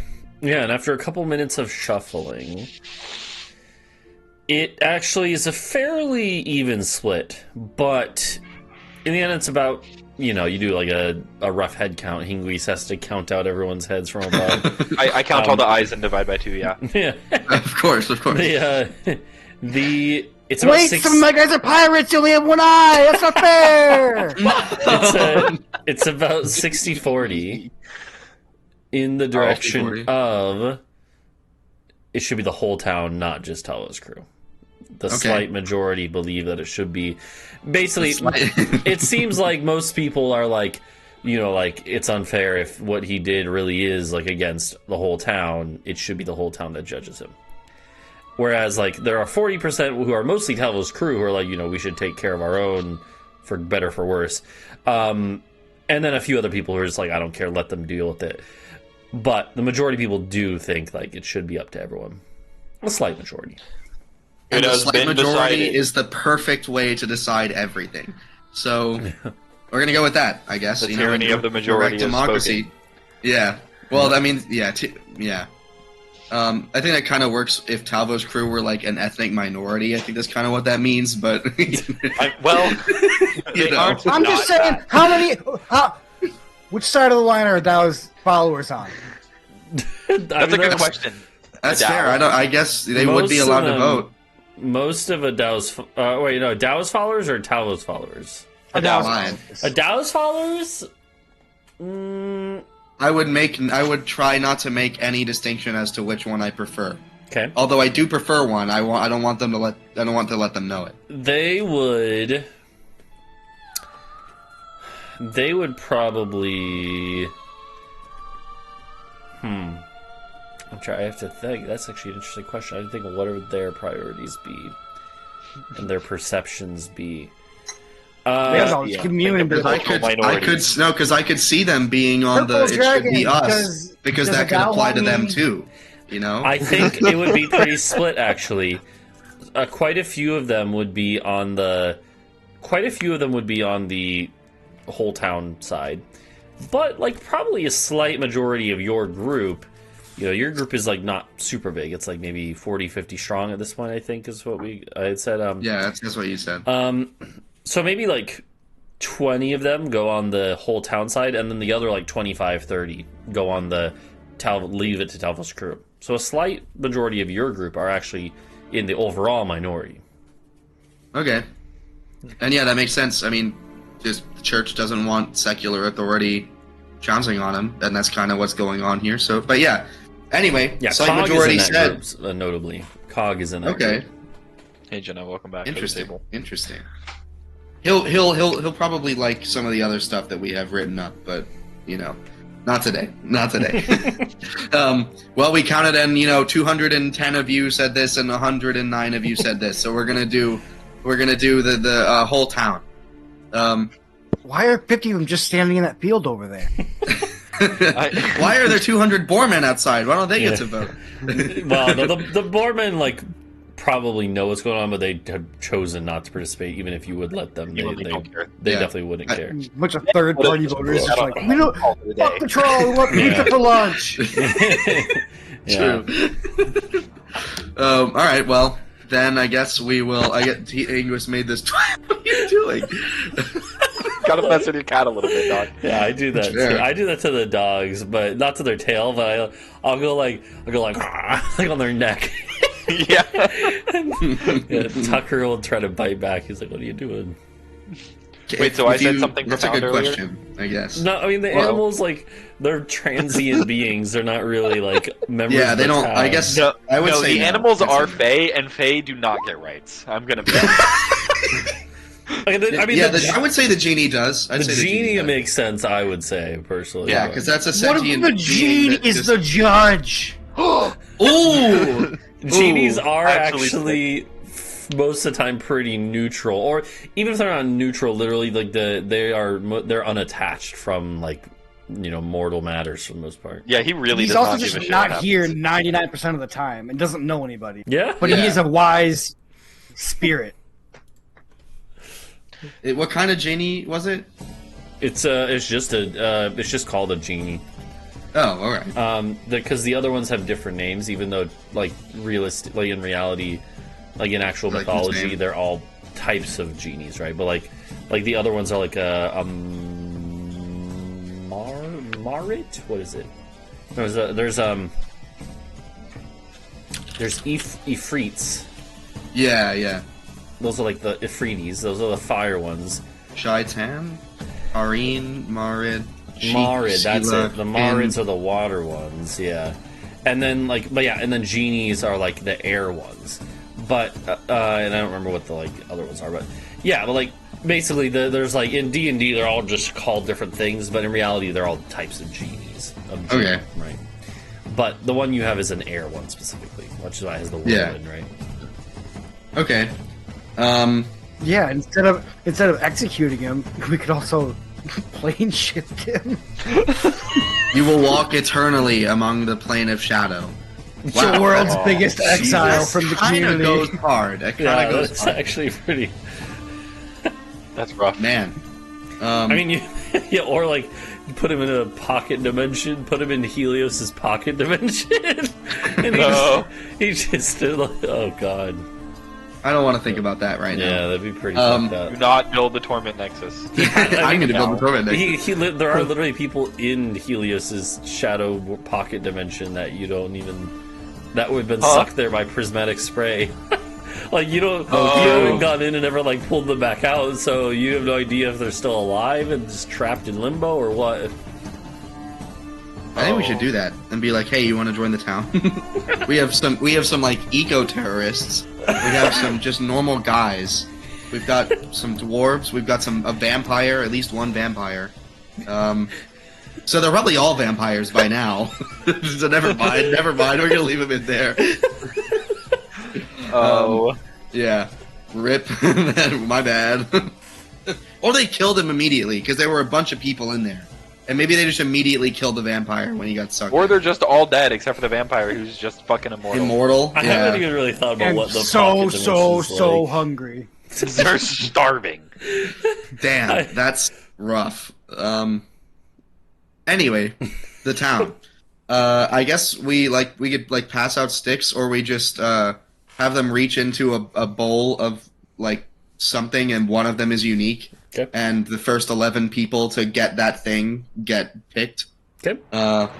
So I spent all morning breaking sticks. No, fine. We'll give them the sticks. But Okay. next time we're not going to collect sticks. Yeah, you pass out everyone. I am passing out shit. Everyone get in line and come grab a fucking stick. Yeah, everyone grabs them, and a few minutes later, you have a jury assembled. And it's a fairly average representation of the town. There's maybe one or two people are from Adau's order. A couple are from Talvo's, original crew and spy network. And then quite a few are just other townsfolk. One is a Boarman who joined way back in Kurbach City. One of them is a halfling that was a friend of Riley, ironically enough. And just a fairly a mixed group. So Cool. All right. Can we get a D100 to see if one of them is one of Bree's rats? I think this is very important. Yeah. Why Okay. not? No way we're getting another 69, but... one One of the rats grabs a stick. Okay, no, it had to be 69. So yeah, unfortunately, no rat juror. Yeah. Okay, fine. You can roll 2 more times. Oh! No rat juror this time. Monkus drew his stick, but he was gonna be shit terrified if he had to be the one up there. Yeah. He actually got the right stick, but then he gave it to someone else because he didn't want to be a juror. He was the 62. Yeah. Yeah. Can one of the jurors be one of our named NPC companion guys? Maybe. Yeah. Let's make Eshmunazar a juror. Why not? Yeah, one of Adau's people ends I up was being thinking more Ishmazar, like- just so that we have to say the fucking name again. Is that it, Duncan? Yes. Is that what it is? It doesn't have to be that case. It's up to Poetry, who's the arbiter of all things random. How about we say it is?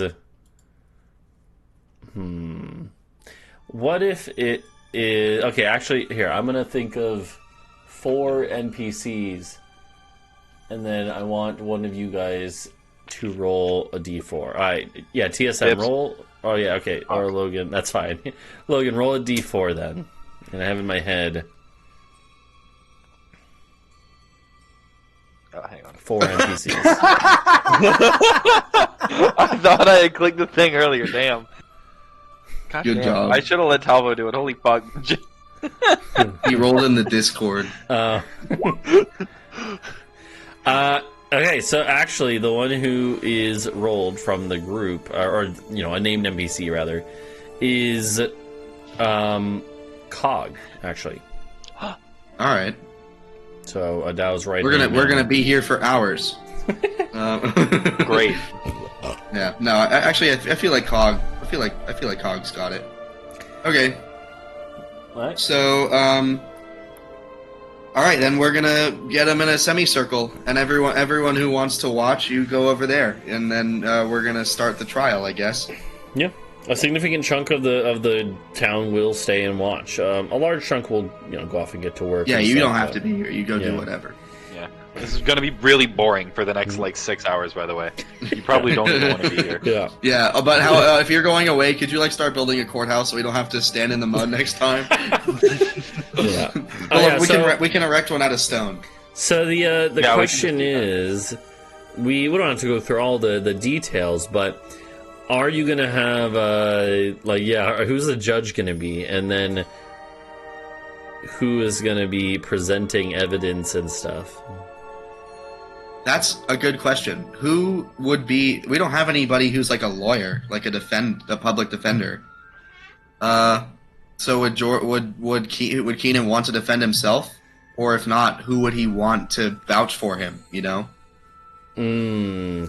probably just say he would probably be fairly defiant and be like, I stand by what I did, and I'll stand alone if I need to.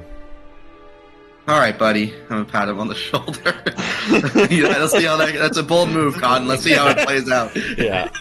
So then, I am willing to be the prosecution because I have Zone of Truth. Okay. Or maybe that means I should not be, and I should preside and only cast Zone of Truth. I think that's probably what is best. That probably you'll get a special role that is not lawyer or judge or jury member. Yeah. It is just bailiff.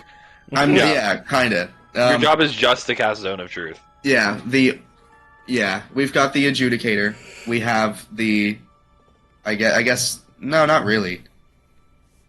And but so that will be my role here. I'll cast Zone of Truth. Okay. Maybe I can detect thoughts, because there's only two people who, it'll be the defendant and, I guess, the prosecution, who I would need to detect. Then I think Shot could preside as, the one who maintains order. Okay. Over the trial. Mm-hmm. As for whoever's prosecuting, Hingwis, you're the one who saw it happen. I did see it happen. I'm very That is comfortable true. doing a little bit of prosecution. Okay. Yeah, so I guess you could do that. We have to formalize all that stuff later, but we won't be here for most of them, I guess. Yeah. For we'll just petty have crimes our and things. So we'll have to find people who are good at this stuff. Yeah, there's actually a backlog of jaywalking incidents that need to get handled. Yeah. True. So Hingwis, we could kind of just briefly kind of describe, but what is Hingwis's approach gonna be? Is he gonna just well, I guess also is what is it the punishment you guys are calling for, or is that determined after the fact? I think we'll open the punishment to the jury. Okay. Yeah, you can still call for something. And if I were you, his actions were going to lead to the deaths of many of our townsfolk. I think execution. But it's up to you. You're the prosecutor. I really like the idea of dimensional exile. I do enjoy that. It that could come back to bite us later. But, Yeah, but it just won't. We'll be fine. We're always so fine. true. That's so true. There's literally no consequences for our actions. Opening statement. I'll pull out my little scroll of preparation that I totally made, and it's definitely not blank. I'll be Keenan, you stand today on trial for high treason against the what do I just say here? Golden Keep. High treason against the Golden Keep. For collaborating with the dwarves in conjunction with goblins to enact retribution against us. How would you like to plead? he kind of like gets up and like he has his like hand. I was gonna say he has his hands bound behind his back. I realize that doesn't work. He's Yeah, he's got his one hand bound. It's just tied to his belt. Yeah. true. Does he? Did he pass? Oh yeah. If you're talking, you have to be in that circle. Okay. And then I drew a circle in the sand, and that's where my zone of truth is. I guess I would. He would like stand up and walk over to the circle, and then he would kind of look at the jurors, and he would say,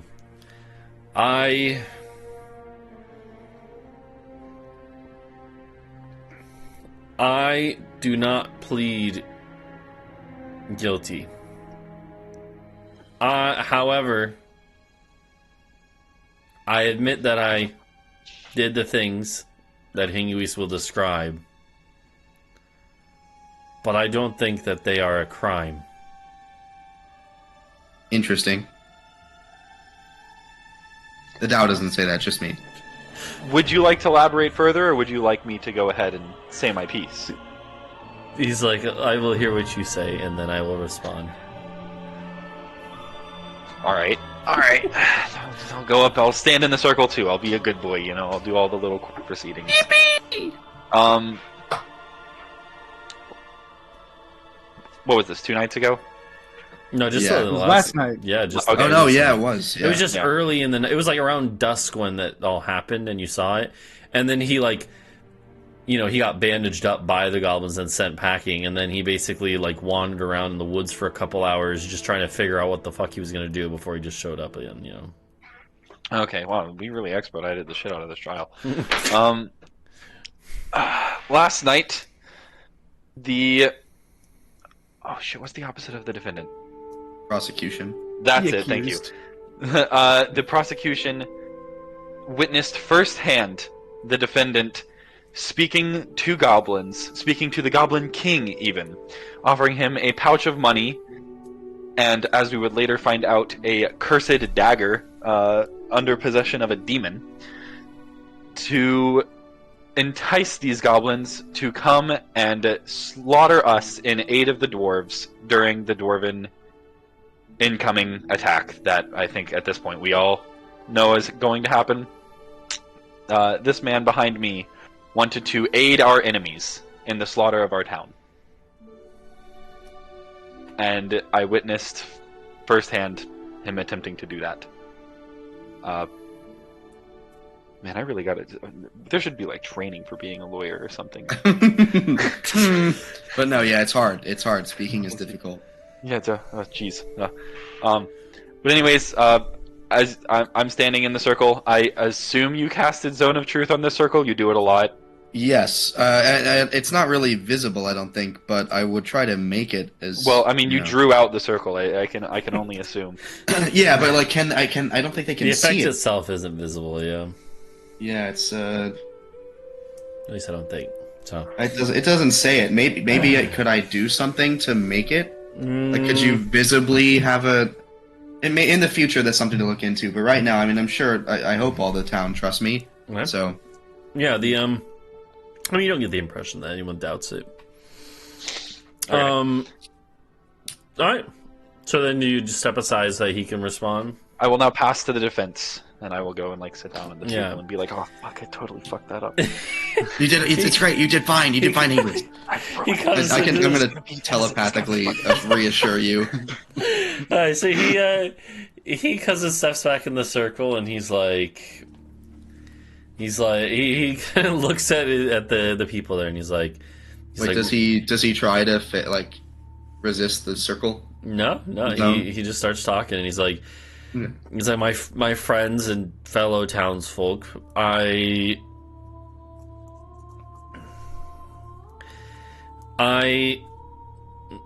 did what he accused me of. However, I believe that it's a little more complex than that. I believe that there's long been a system in place in our group where not everyone has had the same amount of respect. And while what I recognize that what I did was selfish, I only did it because I felt wronged. And then he just, like, stands back. Interesting. Hey, Hingwis, can I telepathically, I'm gonna say, you should say, well, I don't know what you should say. Out of character, I don't know what you should say. But I have an idea. We could investigate that, and we did talk about looking at that later. Like, but right now, he just admitted it. He just admitted to consorting with the enemy to, to have us killed for his own personal gain. Yeah, I got it. Like, we have women and children here. Like, don't worry about it. Okay, swag. Yeah, Adau says swag, of course. It's a classic word. I'm just the zone of truther. I'm not going to interfere with the trial. Hey man, I'm not interfering in any way that would affect public opinion, Yeah, no, totally. This is my way to speak out of character because we're not lawyers, Yeah. Shit, I just slammed the fuck out of my ankle. Okay. Is it back to me? I guess Shot has been right. motioning for you to step forward on your turn. Okay. And he's like, if you have anything to say. Ladies and gentlemen of the jury, you may or may not agree with his sentiment, and I can understand your plight if you do. I have seen that firsthand, and I will not lie. He does make a point there. However, this man did just agree to everything I said about trying to assist in an incursion upon this town by the dwarves, who would slaughter and re-enslave and just generally torture basically all the inhabitants of this town. If any of you have children or loved ones, that's what would happen to them if his plans were allowed to get through. I understand his plight, and I agree with that sentiment, but I do not think that allows the deflowering of naivety of an entire town, however much is left. But that is up to y'all to determine as the lovely jury here today. Okay. I would like to call personally for either just execution, because this is high treason, or I believe there was talk of exile to some extraplanar realm. But I will. the jurors give some looks to each other, like, what the fuck? I don't know. Mention that it's up to them. Like they decide. Y'all do get to decide. It is your choice as to what happens here. Just know that apparently there is the capacity to make sure that he's not dead, but also just not here, but won't return. I don't know what that's all about, but that's a choice y'all do have. Just wanted you to be aware. Thank you for your time. I'll go sit back at the table. Feeling a lot more confident this time around. Okay. And at this point, Shot would ask Keenan if he has anything else to say, like if he wants to, rebut anything or anything like that. And Keenan would actually just shake his head. No, he's like, I've said my piece.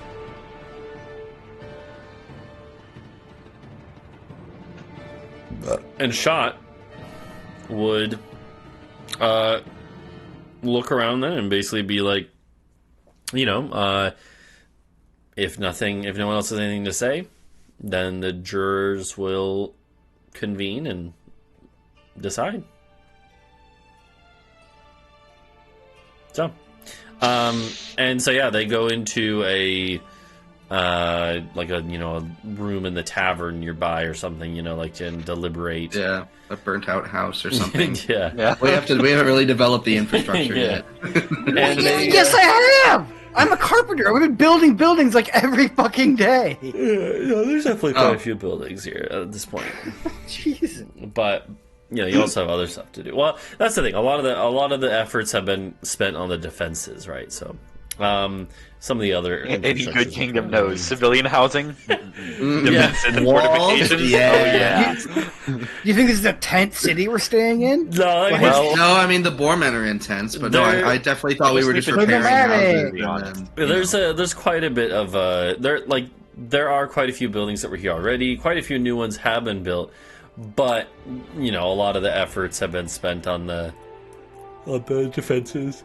So there's probably still like a big chunk of the town that isn't like tents. So, in any case, they're nice tents.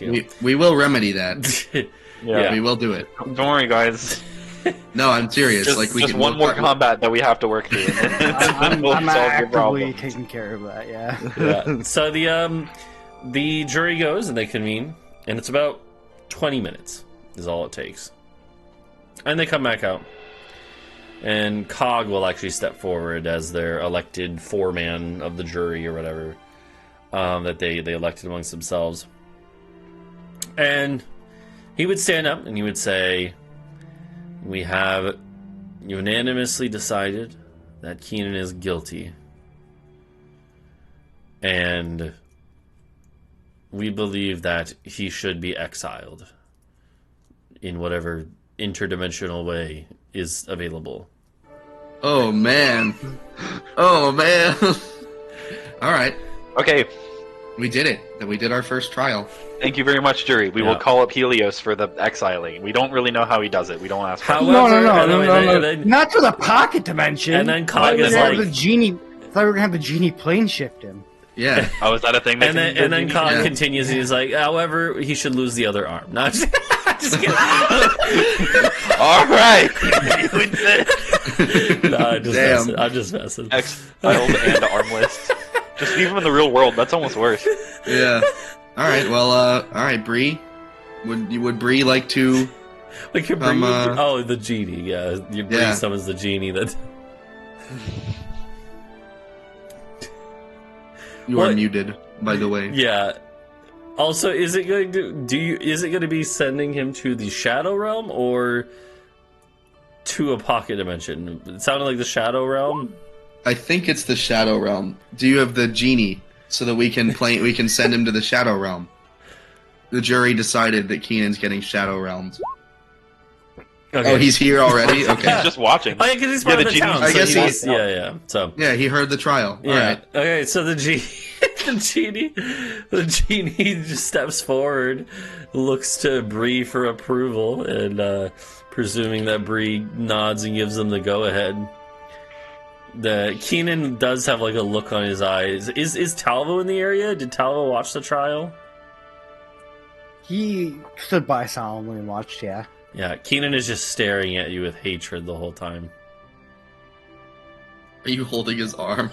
Yeah, you Damn, wave, bro. wave goodbye. Yeah, while he's staring at me, I do pull up the coat and I do show his arm. I like that no one in the town knows you have the arm, like, because you didn't want to make a scene, and then at the very end, like, he's about to get warped away, you just reveal that, and he looks and he's like, his eyes go wide, because he doesn't know you went and met with the Goblin King or anything, like, he's like, what the fuck? His eyes go wide. Okay, yeah, fair, Bree. Yeah, Bree feels bad for him a bit.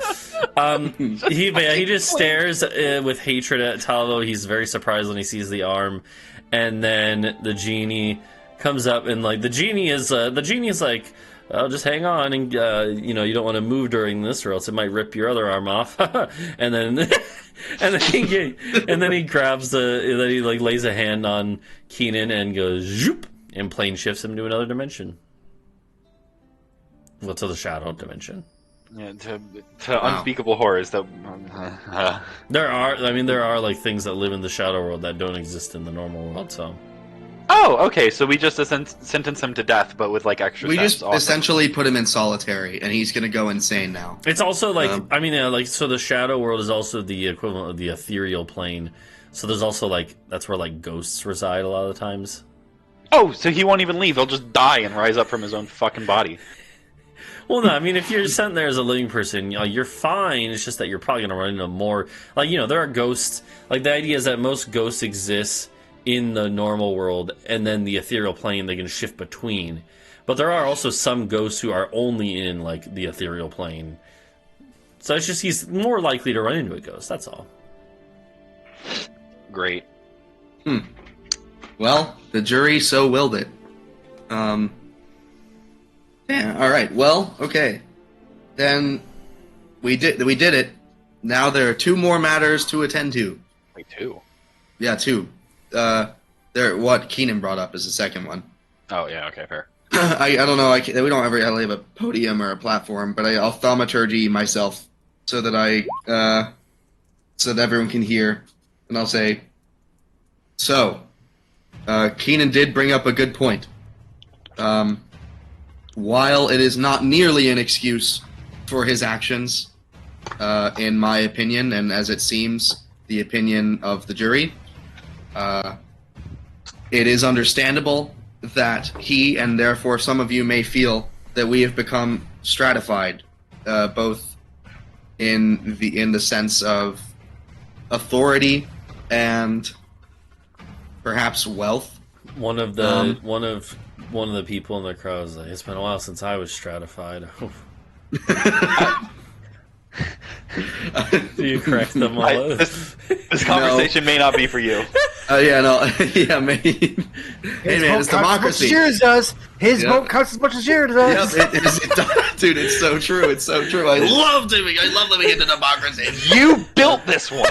You couldn't fix these problems. I know. Yeah. Hey, you go back to being a child and let me educate you. No, I'm not gonna fight. No. But sure, this is what I signed up for. Adau is a naive little baby who has never lived in a democracy, so he doesn't know that oh wow, there are problems with it. But my federal judge system was a problem that you would. Okay, true. Adau does not have the benefit of hindsight, so maybe we go through with your plan. But anyway, so like, yeah, but I'll continue in that line of thinking, and I'll say, hey, so if you guys feel that way, I mean that, like, I get it. We have like some cool stuff, I don't know what you guys would want. I mean, we're currently building housing and stuff, and we're working on alcohol. We got Mr. Higglebottom. I don't know his name, but Big B Bumblebottom the Third, the Bruce. Yes, Big B. Yes, exactly. He's working on alcohol.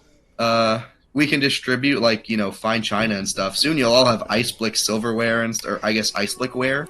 If you really want it. As you're saying this, Big B hears his name be called, then he runs out of his little shack that he set up, his distillery shack, and he's like, "Oh, don't worry, I got the drinks coming. I wanted to celebrate our first public promotion." That's what that was, right? Yes. Promoted to another point of existence. Yeah, you got it, bro. Yeah. So I guess we're having drinks, everyone. Woohoo! I guess this is not our proposed solution to this problem. We will be talking with you all on how to fix this problem. We'll set up a system so you can give us feedback. His halfling assistant rolls out a giant barrel of beer that's bigger than he is, just rolls it out, and people start drinking. That being said, we should celebrate. Oh no, I want people to wait before they start drinking so they listen. Don't get drunk because we have to go fight later. Well, not today. Although we do have a question about earthquakes, which I think, Talvo, you will appreciate them being drunk for their response to this question. True, but I want to say, hey, all right, guys, let's the beer's here, but I got one more question for you before you drink. So we went to talk with 14 empty cups. Shut up. So we went to talk with the Goblin King that Keenan talked to, and we were going to buy them off so they attacked the dwarves with us. However, we don't know if that plan's going to work, so we were wondering, would you guys rather, because we're probably going to have to fight the dwarves in a pitched battle, and you guys will be on the front lines with us. Not all of you, the ones that fight with fighting capabilities. You all know who you are. Yeah, you know who you are. Would you guys rather we have the goblins potentially fight with us against the dwarves? The slavers, the murderers, the raiders, the ones who I'm sure you guys have seen their acts in person, some of you. But they'd be our allies for one time. Or would you rather us eliminate them now, right now, leave the town immediately and cast extremely powerful magics on their home and obliterate them entirely, such that we never have to worry about them, and then we fight the dwarves on our own? Talvo. And I'll say back the same thing. Hingwis, will you fly up and over there is that, and over there is that. Green light is agree to kill them. Red light is no, don't kill them. Yeah. I was gonna say something. Oh no, Talvo, Talvo, go instead. Say something. Can I thaumaturgy Talvo? I think Well, so. Yeah, range. Since range isn't self, presumably you can do it on someone else. Yeah. Sure, we'll do that. What is it? Touch? Does he just like gently caress? So I'm trying to see if it's. I want to know if it's reasonable, like panache a whole crowd or not. What? I think it's meant to be a one-on-one thing, a Jesus one-target Christ. thing. Yeah, if you post it, I mean, it should probably have some more. Duncan, that was loud through my headphones. Yeah, the fact that it says a creature, then it can only be one creature. By a creature's wisdom check. Or like at the very most, you could do maybe you could do one at a time, but it would be an action for each, and then it ends after a minute. So you could have like 10 people That's okay. panache, but yeah, The point stands alone in and of itself. yeah. So the options are: we either trust these goblins who, not even 12 hours ago, were going to come out of that cave and come slaughter us all, and trust that they're gonna be good allies and help us fight the dwarves. Or we can exterminate a bunch of slave-keeping goblins 20 minutes walk from back door. He's right. I did commune with the Great Purple One, who informed me that given the current circumstances, the goblins would hold their bargain, bless you, and would attack the dwarves with us. However, we don't know how effective they're going to be, because the dwarves know that their informant Keenan was captured because he missed a meeting that we learned about, and so it could be just as bad as them attacking us. I don't know what's going to happen in the battle. The goblins literally have a pen of wild wargs. It's like literally a pack of wild dogs. That's true. They do. I don't trust them. Okay. Yeah, it's up to the town. Are you with Talvo and do you trust them, or wait, are you with Talvo and don't trust them, or are you with? Keep in mind Hingwis though, with the magical methods that we will use, it will slaughter like all of them. Their slaves and those trampled under their foot will not be spared in this process. To be fair, we only saw one slave, and it was a big ass ogre. Yeah, well, I guess would they? I'm sure the goblins are basically treated like slaves. Yeah, there's definitely not a lot of people in that society who are treated well. I don't know why I'm trying to whisper. I guess we could also cut the head off the snake. We don't have to earthquake them, but we're going to go over there right now. Totally work in a despotic dictatorship. Yeah. Yeah, so you kind of like are shouting all this stuff out while people are like, I like how as you add more info to one side, the other people like shuffle back and forth. They're like, well, no, look over here. Oh, okay, but then I think the idea is we try to give them all the info first, and then we, I thought about that too. And so you do give them all the kind of opinions. Okay, you all now have like 10 minutes to talk amongst yourselves. And, Okay. You can get your drinks now, by the way. Yeah. Start drinking. Live it up. Yeah. We'll come back to the line in a bit. You see a couple people have already been like sneaking drinks. Like a couple of them brought their own flasks. And one of them is like a belligerent drunk. And he's like, kill them all! Like he hasn't listened to any word that he was said. Luckily, most people around him don't take him seriously. Kill them all, man. You're standing on the wrong side of the line, right? He's like, So yeah, luckily most people seem to be actually taking it seriously and coming to their own conclusions and discussing it with their neighbors. And so after discussion time, there's the voting begins. Everyone shuffles into place, and it's pretty clear to you, Hingwis, as you're counting, you're like, okay, this is actually pretty close. It's much closer than the other one, which was already 60-40 is already not that far off. Great. And I'm gonna have to make a fucking perception check in order to count right, aren't I? Actually, yeah, maybe your perception check. Let's see how easily you can actually, like. Oh my God! Only a 15. Luckily, a 15 is still like a good roll. So, I'm gonna say you're not implanted gonna. eagle eyes in him. Luckily, you're not gonna make a mistake with that. Even if it isn't at one, a 15 is still good enough. You're gonna get an accurate count, but it takes like 30 minutes to count, and people are getting like really like hangry. Stop moving! Yeah. Oh my god! People are getting hangry by the end. They're like, I just want to go eat. The first round of drinks is starting to wear off, so they're like, we want to just go and drink and eat. There's a way easier way we could have done this. Yeah, and it's We should just have a big barrel of water and 2 empty barrels. You fucking scoop out the water, pour into the barrel you want, and then whichever barrel is fuller wins. We could have just given people like a sheet chisel of paper, and they just like. Yeah, but, I like the water barrel idea. I kind of like this method though. It's like, what if you think how it scales up? You get like eventually the town grows to like 10,000 population. You're sitting there for hours while Hingwis goes like 1, 2, 3. Yeah, we didn't think about it. Okay, lost count. Okay, everyone get back in order. So you do finish counting after several minutes, and it is pretty close. It's 53% to 47%. So, whoa. Pretty slim margin.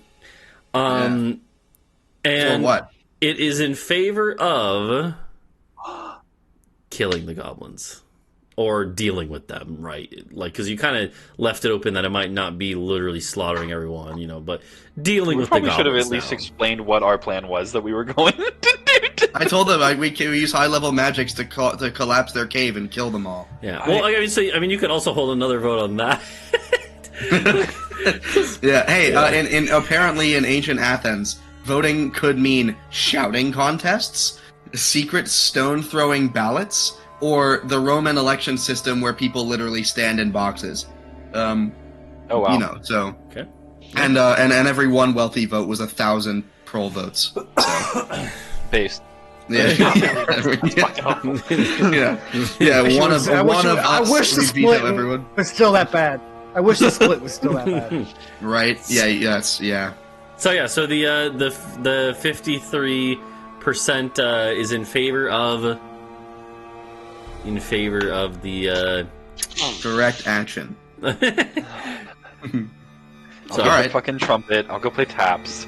All of the goblins. So so the question is, are you basically just gonna take that to mean that you're just gonna handle it? Yeah.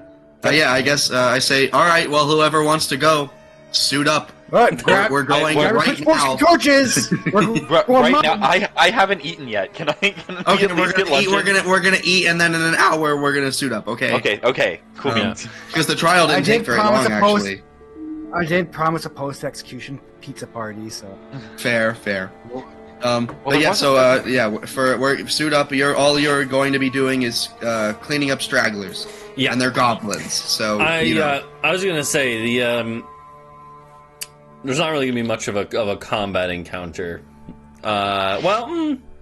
It's literally just two. We are gonna have some checks to see if you sneak up on them successfully. Yeah. But assuming that works, spoilers. I mean, you already know from the gods that the earthquake will make it not much of a fight. And you know what? To make sure, I could just bring another chest. They're like, oh, more tribute. And then, of course. Like in case you do get. It does, in case we do get caught. That's kind of sneaky. I don't want to do that. Actually. So we can kind of fast forward to an hour later. You get all suited up. You get a bunch of anyone who wants to go. I mean, I'm assuming like a normal, like a lot of your kind of stuff that you guys have done. You basically just offer a share of the loot to anyone who's willing to put their lives on the line for a mission like this. Yep. I think we can even give them a bonus for this one. Yeah. Okay. Right? Does that seem good? In the spirit of people feeling disrespected today? Yeah. How much is in the treasury? Let me look. We have at least 170,000 gold. Yeah. So we could give like a few hundred per person. If we wanted. That's a lot. We don't have to do that. But what were you going to say, Keenan? Yeah, well, there's a few, it's probably not going to be that many people to go with you. Maybe like 40 to 50. I'm actually, you know what? I'm going to mandate the order goes. Okay. Oh, so that means probably so then it's probably like 80 then. Okay. Yeah. I think it'll be so. It's going to be like basically half of the people, which is more than enough to deal with like the amount of goblins you saw when you guys are also earthquaking it. So, yeah. So yeah, you basically just get everyone formed up, and your order makes up about half of this whole kind of legion. So, isn't that I think that legions were actually around like 80, even though like centurions, they even though it's yes they the only century commanded, like, was 80. not 100 people. Yeah, that's what it was, a century, not a legion. Yeah, but yeah. Anyways, so you guys would you get everyone kind of like formed up, and you head off through the woods. So here's the question: we're gonna have a little bit. Take the castle. Oh yeah, you No. could just take the castle. I didn't even think about that. We can, but why bother? Because like I don't want to have to walk all that way again. It's 20 minutes, and you can fly. But we could just like. Do you have any idea how energy intensive it is? It's like to fly? hiking from one side of Clemson's campus to the other. The other, Yeah, yeah. and that shit blows chunks. It's does. like midwinter out It here. does suck, yeah. We're like I just think we exiting walk. winter. I think we You walk. guys are so carpilled. You guys are so carpilled. One more lane, okay? Please, one more lane, please. Yeah. So, One more air lane. We'll fix castle traffic. so True. you guys walk there. Here's what we're gonna do. It's gonna be a mini skill challenge. You guys need to do 3 separate successful things to ensure that you're not like detected by any scouts they have posted. You need to get 3 successes, and even 1 fail will mean that they will be alerted of your presence. Okay. So what you can that could be using a skill, they could be using a spell, they could be using an ability. Hey, I want you to have, stealth like, ahead, and You made I us want like to all stealth quiet ahead all the and Let's go with Talvo first because he's gonna be guaranteed to do it. Yeah, so yeah, I basically, want to stealth ahead and just murder some guards as I see them. Yeah. Just kind of like be a forward. exactly, yeah. Like, and obviously, I'm not gonna make you roll for actual kills because any goblin is just gonna die in one shot from Talvo. So it's more about the stealth. So yeah, roll a stealth check. Basically, it's just making sure you can see them and kill them before they see you. Right? Okay. Yeah. 20 is not the best that you can roll for sure. So I'm gonna actually roll. It's literally the worst. Yeah, that's Yeah. true. I'm gonna roll for a few. The other thing is, goblins are pretty perceptive. Like they're not super smart, but they are crafty, right? Well, it's more like I can't kill 2 of them at the same time. So I happen to cross 2 of them, I have to sneak around one to kill the other, and I have to do it quick or whatever. You can't just like double sword like shish kebab. So here's the funny thing. The first one I rolled I rolled a few checks to basically see if a few goblin scouts see you. I rolled a nat 20 with one. And they do have a slight bonus, so they actually did beat yourself. So here's the way it's going to play out. It was literally the first one, too. So as you're kind of like sneaking forward, at one point, you literally like are kind of like climbing through trees, because obviously, you clamber over and up, around everything. At one point, you're like clambering through the treetops. And then you kind of like pause and look around for a moment. And then you kind of like hear a rustling, and you turn around, and there's a goblin just staring at you from like a neighboring tree. What do you do? You see many deer around here? He reaches for his belt as he's just staring at you. Oh, he doesn't speak. Yeah. I didn't say that. Well, I will quick draw shoot him then. Yeah, he reaches for a I belt and assume he's going for like a calling horn or something. he grabs a horn. Take your shot. You do have a chance of stopping him, but if you miss... Okay, that's a hit, yeah. I think literally a nat 1 would be the only way you could miss, really. Actually, they have a little bit of dex, and he has, like, leather armor on. Maybe, but either way, very unlikely that you miss. And you don't. You go right between the eyes, and his body does go and fall from the trees to the cover below, or the brush below.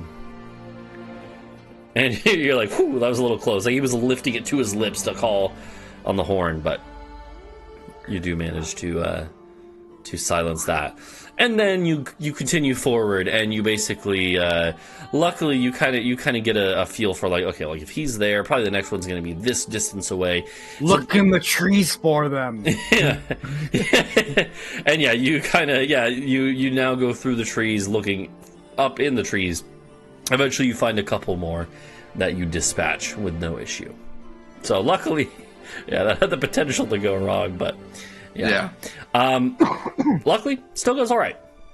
So that's one success.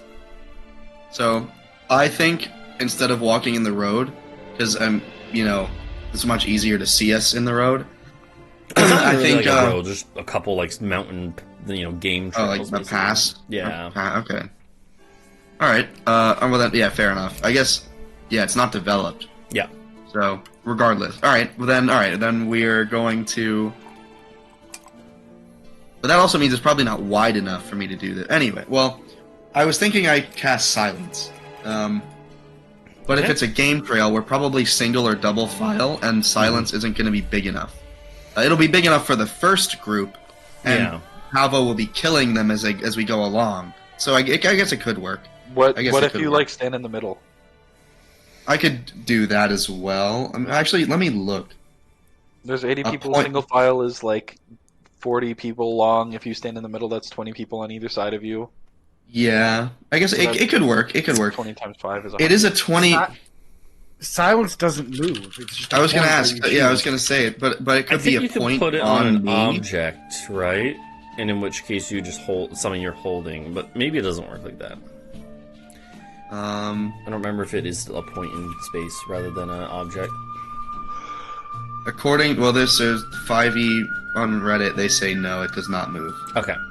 Yeah. Well, damn. Yeah, it's a point that you choose, so it wouldn't move. Yeah. So. Yeah. So then no, that's not worth it. Okay. Yeah. Because you'd have to burn a bunch just to make it a few, couple miles. I could do something crazy and control weather and make it like rainy so that they wouldn't be able to hear us or see us as well. Because we know where we're going already. Do you guys think that'd be worth it? No, because I need that for the earthquake. Yeah, this is Kashmir. I can't do that because I need that one for the earthquake. So, then I guess I don't have anything except for just locate creature. You know what? I can locate creature. Okay. And I just say Goblin. and then I point him out. I point him out to Talvo. Okay. Talvo turns out like you could have done that before I got jumped by a fucking goblin. I'm sorry, I didn't think of it.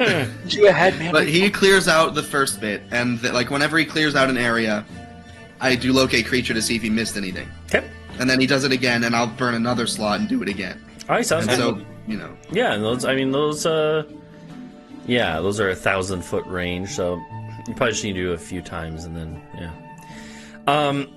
okay, yeah, that counts as a success automatically. I would say because you basically help Talvo scout out. Yeah. Swag.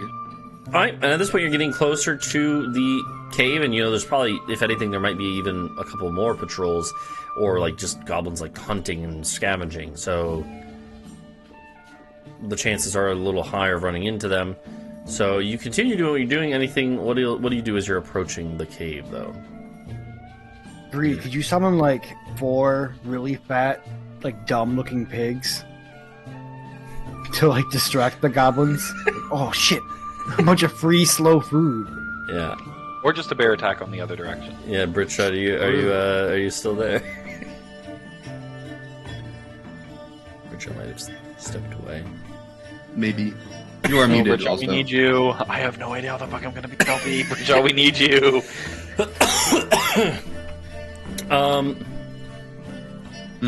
Darn. Well.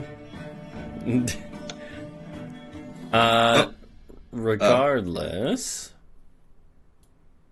I don't know I don't know if I have any other spells. I mean, there's always. It could be just an ability too. Yeah. I mean, I have decent perception, but so does everyone else. I mean, can I just see, maybe we don't try to avoid them, and maybe we just brute force them?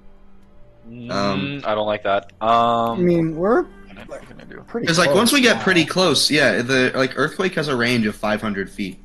So I Okay. just have to like see the entrance, and then I can point, and it's centered there. You know. Okay. So I guess perception. Oh, you know what? Bree would be good for this too. Knowing the furthest place from which we could see the entrance. You know. Okay. And that'd be like nature or survival, I guess. Yeah, I would say either of those could work here. Yeah. I well, could grab mine a suck. Adau and climb up a really tall tree. Yeah. Honestly, you could do that. Bree would have to go up there too, but Bree can just climb. Yeah. But yeah, I'm not rolling either of those. That would be a Bree roll because I suck at those. Yeah. Do we have Britsha here? Is there a Britsha in the chat? And by Any the chat, I mean Britshas? main channel. Any Britchas? Yeah, he might Britsha have to check. step away.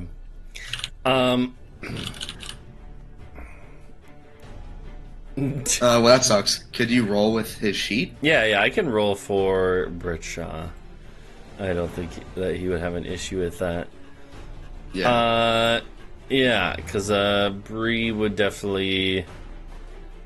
Yeah, I'm assuming be able to. I'm willing to do that. So let's see. Yeah, Britsha. Oh yeah, Bree has 10 to survival. So. Okay. Yeah. Does 27 work? Yeah. That's crazy. So Bree would definitely be able to kind of lead the group in a right way to get to like a point where there's like it's kind of like along this ridge line is where this cave entrance is, but there's also like other points on like other neighboring parts of the ridge, right, that you can kind of get an overlook and see that are probably within 500 feet, or at least even if they're not, you can like then use them to kind of scout it out and then rush down to where you are in range. So yeah, I'd say that definitely works. You're able to kind of get up to this point and see where you can kind of like just rush in, man. Okay. Cool. And is that the plan? Yeah. The plan is get from here to wherever. Like just as. What's it Go look ahead. like outside of the cave? So like Oh, yeah, again, there true. are a few tents and stuff of the overflow. Like it seems like they do try to keep most of the goblins during the day when they sleep in the cave system. Like the caves clearly are big enough to at least hold a majority of their group. Then there's maybe a dozen or so scouts that they had around. Like Talvo's pretty sure he didn't kill all of them because they have some in the opposite direction too, right? But but then there is again a little bit of overflow, including like a couple of the ogres that are sleeping outside, and as well as a couple of the goblins and stuff and bugbears you see. But most of them, like you presume, are in the tents there as well. But maximum, probably like a couple dozen max outside. How likely Weird. do you think it would be that I could take my magic carpet to fly across and stand above the cave entrance, ready to murk Oof as soon as he comes out of that cave? I mean, you could definitely have the flying carpet if you wanted to bring it. You would have brought it. So I think something better though is, I assume Oof is going to be one of the only survivors. I don't know if he'll be able to get out of the cave in any reasonable amount of time, but I think you should kill the scouts going the other way too, so that it's not so incredibly obvious that it was us who did it, right? Because only the scouts who were deployed to our side of the road died, Okay, yeah. So and that'll only I'll take a fuck few up. more minutes, Yeah, I'll circle around, fuck off to the other side of the forest, away from the way we came, and just when they start running, I'll pick up anything that goes that Yeah. way to alert the Okay. rest. all right. And Sounds then Rest good. of you have- is this vertical enough? I do still have the deny, delay, defend. Fair. Yeah, no, we can let you get the killing blow. You on can Oof if pre- you you want. can you can prep 3 pieces of ammunition. True. Yep. That's fine. But it's true. Is this area vertical enough that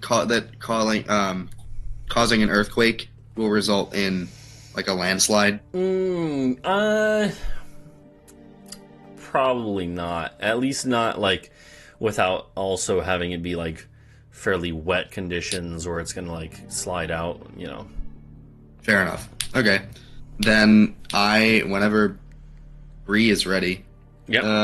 Well, presumably Bree would just follow your timing for the earthquake and stuff. So.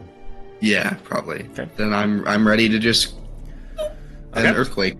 Yeah. You guys quickly advance forward until you're within range of the earthquake. You have your kind of like, your little strike squads are all rushing forward. And as they are going, pretty much right as you're about to reach the point within range for earthquake, you do hear an alarm horn being raised as like the first of your groups is spotted. But it's pretty much right as you're in position, so it's not like they really have much time to react or anything. Basically, your guys are already running up the hill towards the entrance to the cave, and then you and Bree rush within range, whoosh, send out the earthquake, which is basically, it's more of like it hits a, you hit a point in range. Technically, you would be like near the entrance of the cave, but I guess that's fine as long as it collapses the entrance. Like I said, you're pretty sure that there isn't really much of a way. Like it's not connected to the other caves as far as you know. Let's see. Yeah, and then the other thing is, as long as you keep concentration, you just basically keep it rumbling like for a fucking minute, which is pretty insane. And it can make fissures, right? Yeah. Yep. Yes. Which in this case wouldn't really be fissures in the ground, it'd be fissures in the walls and ceiling of that cave, right? And the floor too. But just like basically just cracking it all around. So, and Talvo, you're getting a good view of this from above, Talvo. Adau and Bree are basically casting in this and concentrating on this from 500 feet away. You have a bunch of your dudes running up as there are goblins that start to like stagger out of the caves, getting out of there as quick as they can. Well, they literally maybe like 5 or 6, and then all of a sudden you all hear a huge crack, and just Talvo, you literally look over and you see the mountain like shift. Like everything above this point in the mountain shift as it just goes and yeah, there's like just the crunching of rock of a massive, literally the top of this mountain shifting in place as 2 earthquakes hit it at once. And there's like, you do hear screams from down below, Talvo, as like there are some goblins making it out, and then it just stops and no more goblins are making it out. The flow of goblins coming out of the cave stops, that is. The earthquake is still going, because it's a whole minute. Meanwhile, your guys are marching up the hill, and there's, like, again, a couple dozen goblins, including a bugbear and a couple ogres, like, that kind of just panic look around. One of the ogres, the one that was, like, chained or, roped up, literally just takes off, like just rips its rope out of the ground from where it was like staked to the ground or whatever, and it just runs away in fear. The other ogre seemed to have been much more of like an employee rather than a slave, and the other ogre starts like just grabs a club and runs at your guys. I'm assuming Talvo might take a shot at that ogre. Seeing as it's a big target. We don't have to even like roll or anything. You take a few shots, and then like Cog and some of the order are like basically just hold up shields and just hack away at it. Beyond the ogre and a couple of the bugbears and stuff, the rest are just goblins that just get torn apart, and they were already like they didn't have time to put armor on or anything. They're pretty much ripped to shreds. That fucking mountain took 6,000 damage. Yeah. And as this like little skirmish is happening, it's over within 30 seconds, and the mountain is still rumbling. Like that's the crazy thing, is that 10 rounds of combat go by, or it only takes 5 or 6 to finish off these goblins. A couple of them definitely like try to run away, but Talvo just goes. And the mountain eventually stops shaking. And no more goblins have come out of the cave entrance.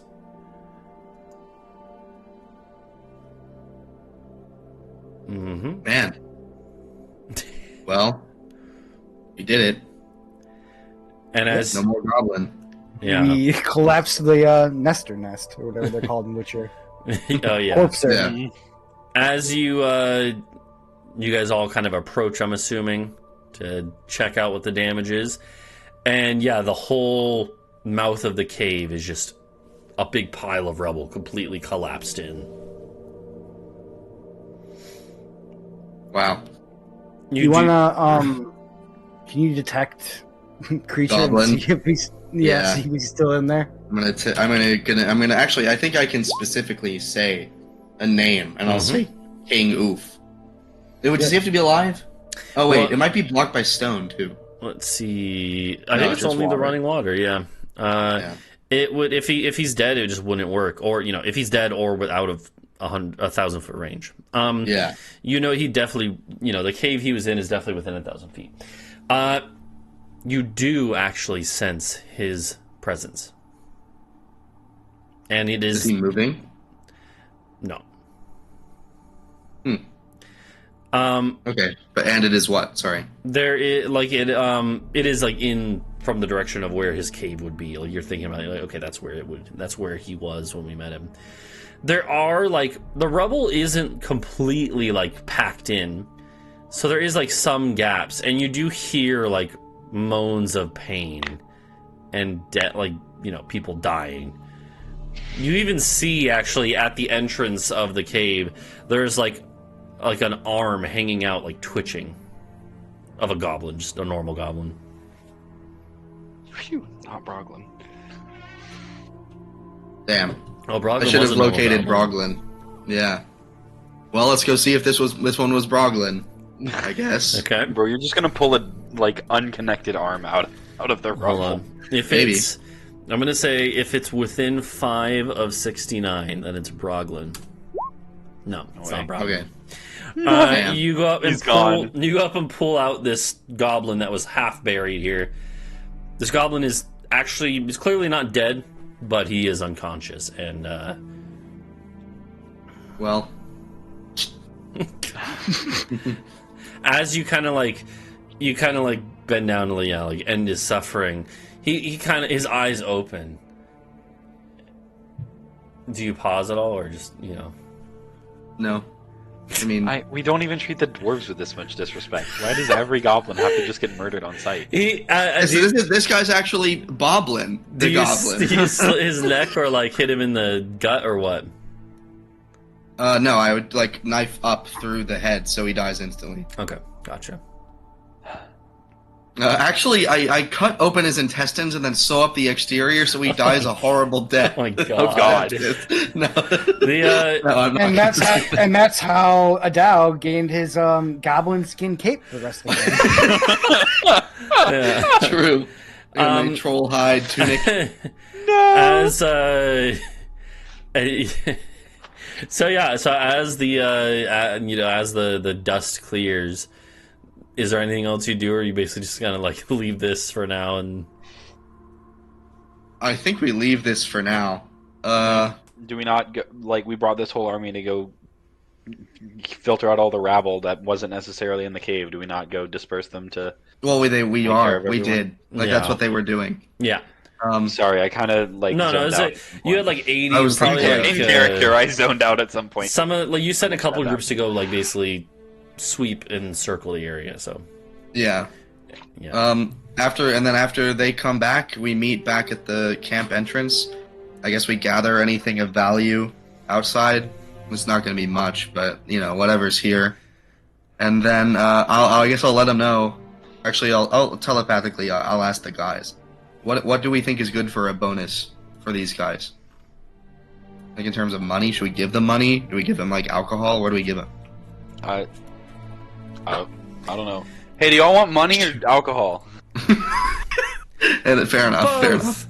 All right, I'll get yeah. both. Okay, you can have both. We'll The, give you all. both is good. 20 gold or what? It sounds like shit. We already had a pizza party today. No, Oh. true. We can't give them the corporate pizza party. As Yeah, go ahead. as you guys are kind of just collecting everything here from the dead goblins, there wasn't too much, but Bree and her rats are rummaging for loot, And Bree's rats.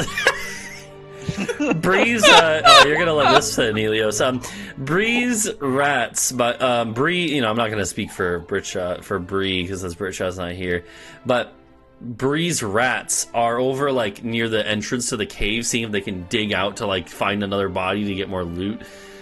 And then there is like a little cascade that happens. You see the rats kind of go like and run out of the way, as like a little opening does open up. And you see a small figure crawling out. And it's a goblin. It's crawling out. But this goblin is only about 1.5 feet tall.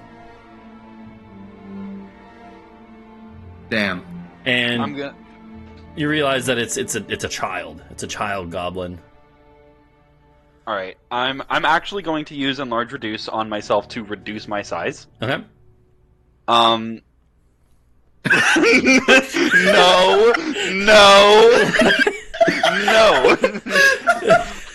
I'm drawing the line. I have to be the good guy since no one else here wanted to be me. Oh my god. No. Bad Anakin. Get away from the children. The water's Yeah. Anyway, yeah, so no, you get small. I'm gonna get down and be small and like kind of tuck my wings behind me so I look like childish sized. Okay. Well, I guess I'm just regular goblin sized. Yeah.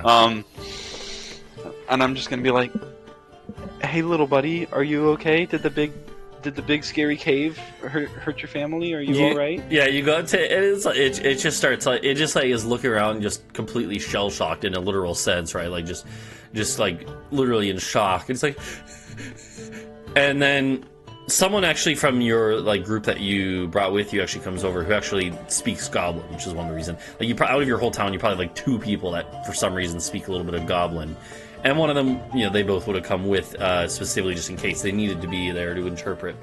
So they come over and they start talking to it in Goblin, and then they relay the answer between you. And this little goblin is like just starts crying and like saying some like broken words, and the guy says, the interpreter looks at you and he says, it says that there was that its parents were below. And then they kind of like look at you and they're like, I think the goblins, they kept all their women and children below. Yeah, I kind of assumed this would happen. I wasn't allowed to vote, but I was personally not on team do a whole team side, but whatever. What? There are so many goblins elsewhere. But yeah, no, that was kind of fucked up. Yeah, there are Jews in other countries too in 1939. Oh my god. Damn. Oh. But anyways, I'm gonna be like, tell him that we're here to help, and tell him that I want to help him, and I'll. Man, in 30 years, this goblin's gonna be a barbarian and gonna find out what happened, and we're gonna be the big bad evil guy in his adventure. We raised him. We were his own family. We killed all his previous ones. So but yeah, basically, it does seem like the goblins kept the people they wanted to protect the most the furthest down below ground, out of the way of harm. Out of the way of harm. Oh, it's so smart. Good thing they did that, huh? I didn't think there would be women and children here. He said they were a band of mercenaries. I will say, well, there's no way you would know this, but like it is probably a small portion of the group. Like they probably had like 50 women and children, and out of like out of several hundred. Like they had a couple hundred warriors, but most of the time, like mercenary man is not the best place to raise a family. But that is good. They are goblins, so they, that's what they do to some extent. So they, it wasn't like this was like a whole massive clan. It's just like, a good chunk of one. So. Okay. Well, I mean, what is the moral thing to do with the child? All right, do you want to do whatever it is y'all are doing with the goblins, or can I, have an opportunity to write at least some of the that happened to, some of the people down there in the bottom? I mean, yeah, sure, we can write. I mean, yeah. Well, hold on. I mean, You yeah, guys okay. are getting all teary-eyed. If it weren't for a series of very fortunate events, that would be our town. That's true. This is war, baby. Yes, Harden war. your hearts. We must kill all of the Our civilians. whole point of the war was that we were trying to not kill civilians and not commit war crimes. So, are you, Talvo? If you want to shoot the kid, just shoot the kid. But I don't want to shoot the kid. No one said I wanted to shoot the kid. But that's kind of what it sounded like. But like, No, you guys are just like, oh, we killed people and. I have always been on. Oh, we killed people. I did not. I only hate dwarves. Okay. Yeah, I have Adau was principles. kind of. Well, okay. Well, I was well, gonna. You only hate dwarves, but things- then you also things- wanted to let them have the dagger so they could go kill dragon elves and lizard folk. I wasn't actually gonna, just. I was saying stuff in the moment. I was angry. Okay, that's fair. I didn't. Okay, so what I'm saying is like, they were all chanting, "We love the demon. We love the demon. We want the demon dagger." Do you think if after all of a sudden they were like, oh, "Okay, actually we're not going to use it," like they were going to do what they wanted to do to get the dagger? Like, Sure. Look. What do you want to do with this kid? All right. I think we should just bring him back, and then he can have Yeah. Yeah, get that's raised. okay. by- So that was my plan in Okay. the beginning. So we're all in agreement. I'll bring back the kid because we're not monsters and we're not just gonna shoot a child. I guess, right? yeah, I guess no. Okay. I think the fucking whatever's not the purple one. Jesus Christ. Thank the purple one for his mercy. And Not my the mercy. His mercy. Her mercy. and I think this session will end with the group bringing back this goblin orphan that they killed the parents of inadvertently. I mean, you didn't know that there was the women and children down there. You can assume that a civilization has women and children. All right. No, goblins reproduce Yeah. asexually when they kill something. They just split in two, like skeletons in Clash. Yeah. Well, I think I don't know if Britsha had to go or like fell asleep, but Britsha. I wonder what Britsha will think. Well, actually, realistically, Bree probably doesn't care. Bree's like, yeah, whatever. Yeah, Bree would've Bree just fed the literally goblin wants to the two wolves. things: gold and I wonder murder. what Helios So- will think, but I mean, Helios, the player, knows, so we'll see what Yeah. Helios, the character, reacts to this. Yeah. All right, well, that will be for next time, though. Oh no! I don't even know who the fuck that is. That should. I think that's Britsha. Wait, actually, does anyone else have access to the elk? What? we all do. We all. I don't even remember who has access to what character sheet. So. My fucking god. Yeah. Who is Cajun Brownshed? Who the fuck see, is I that? know what that's supposed to be. So it's it's a play off of Tartarus's real name. Oh, He's my one-shot character Yeah. nice. that I accidentally trivialized the boss fight with.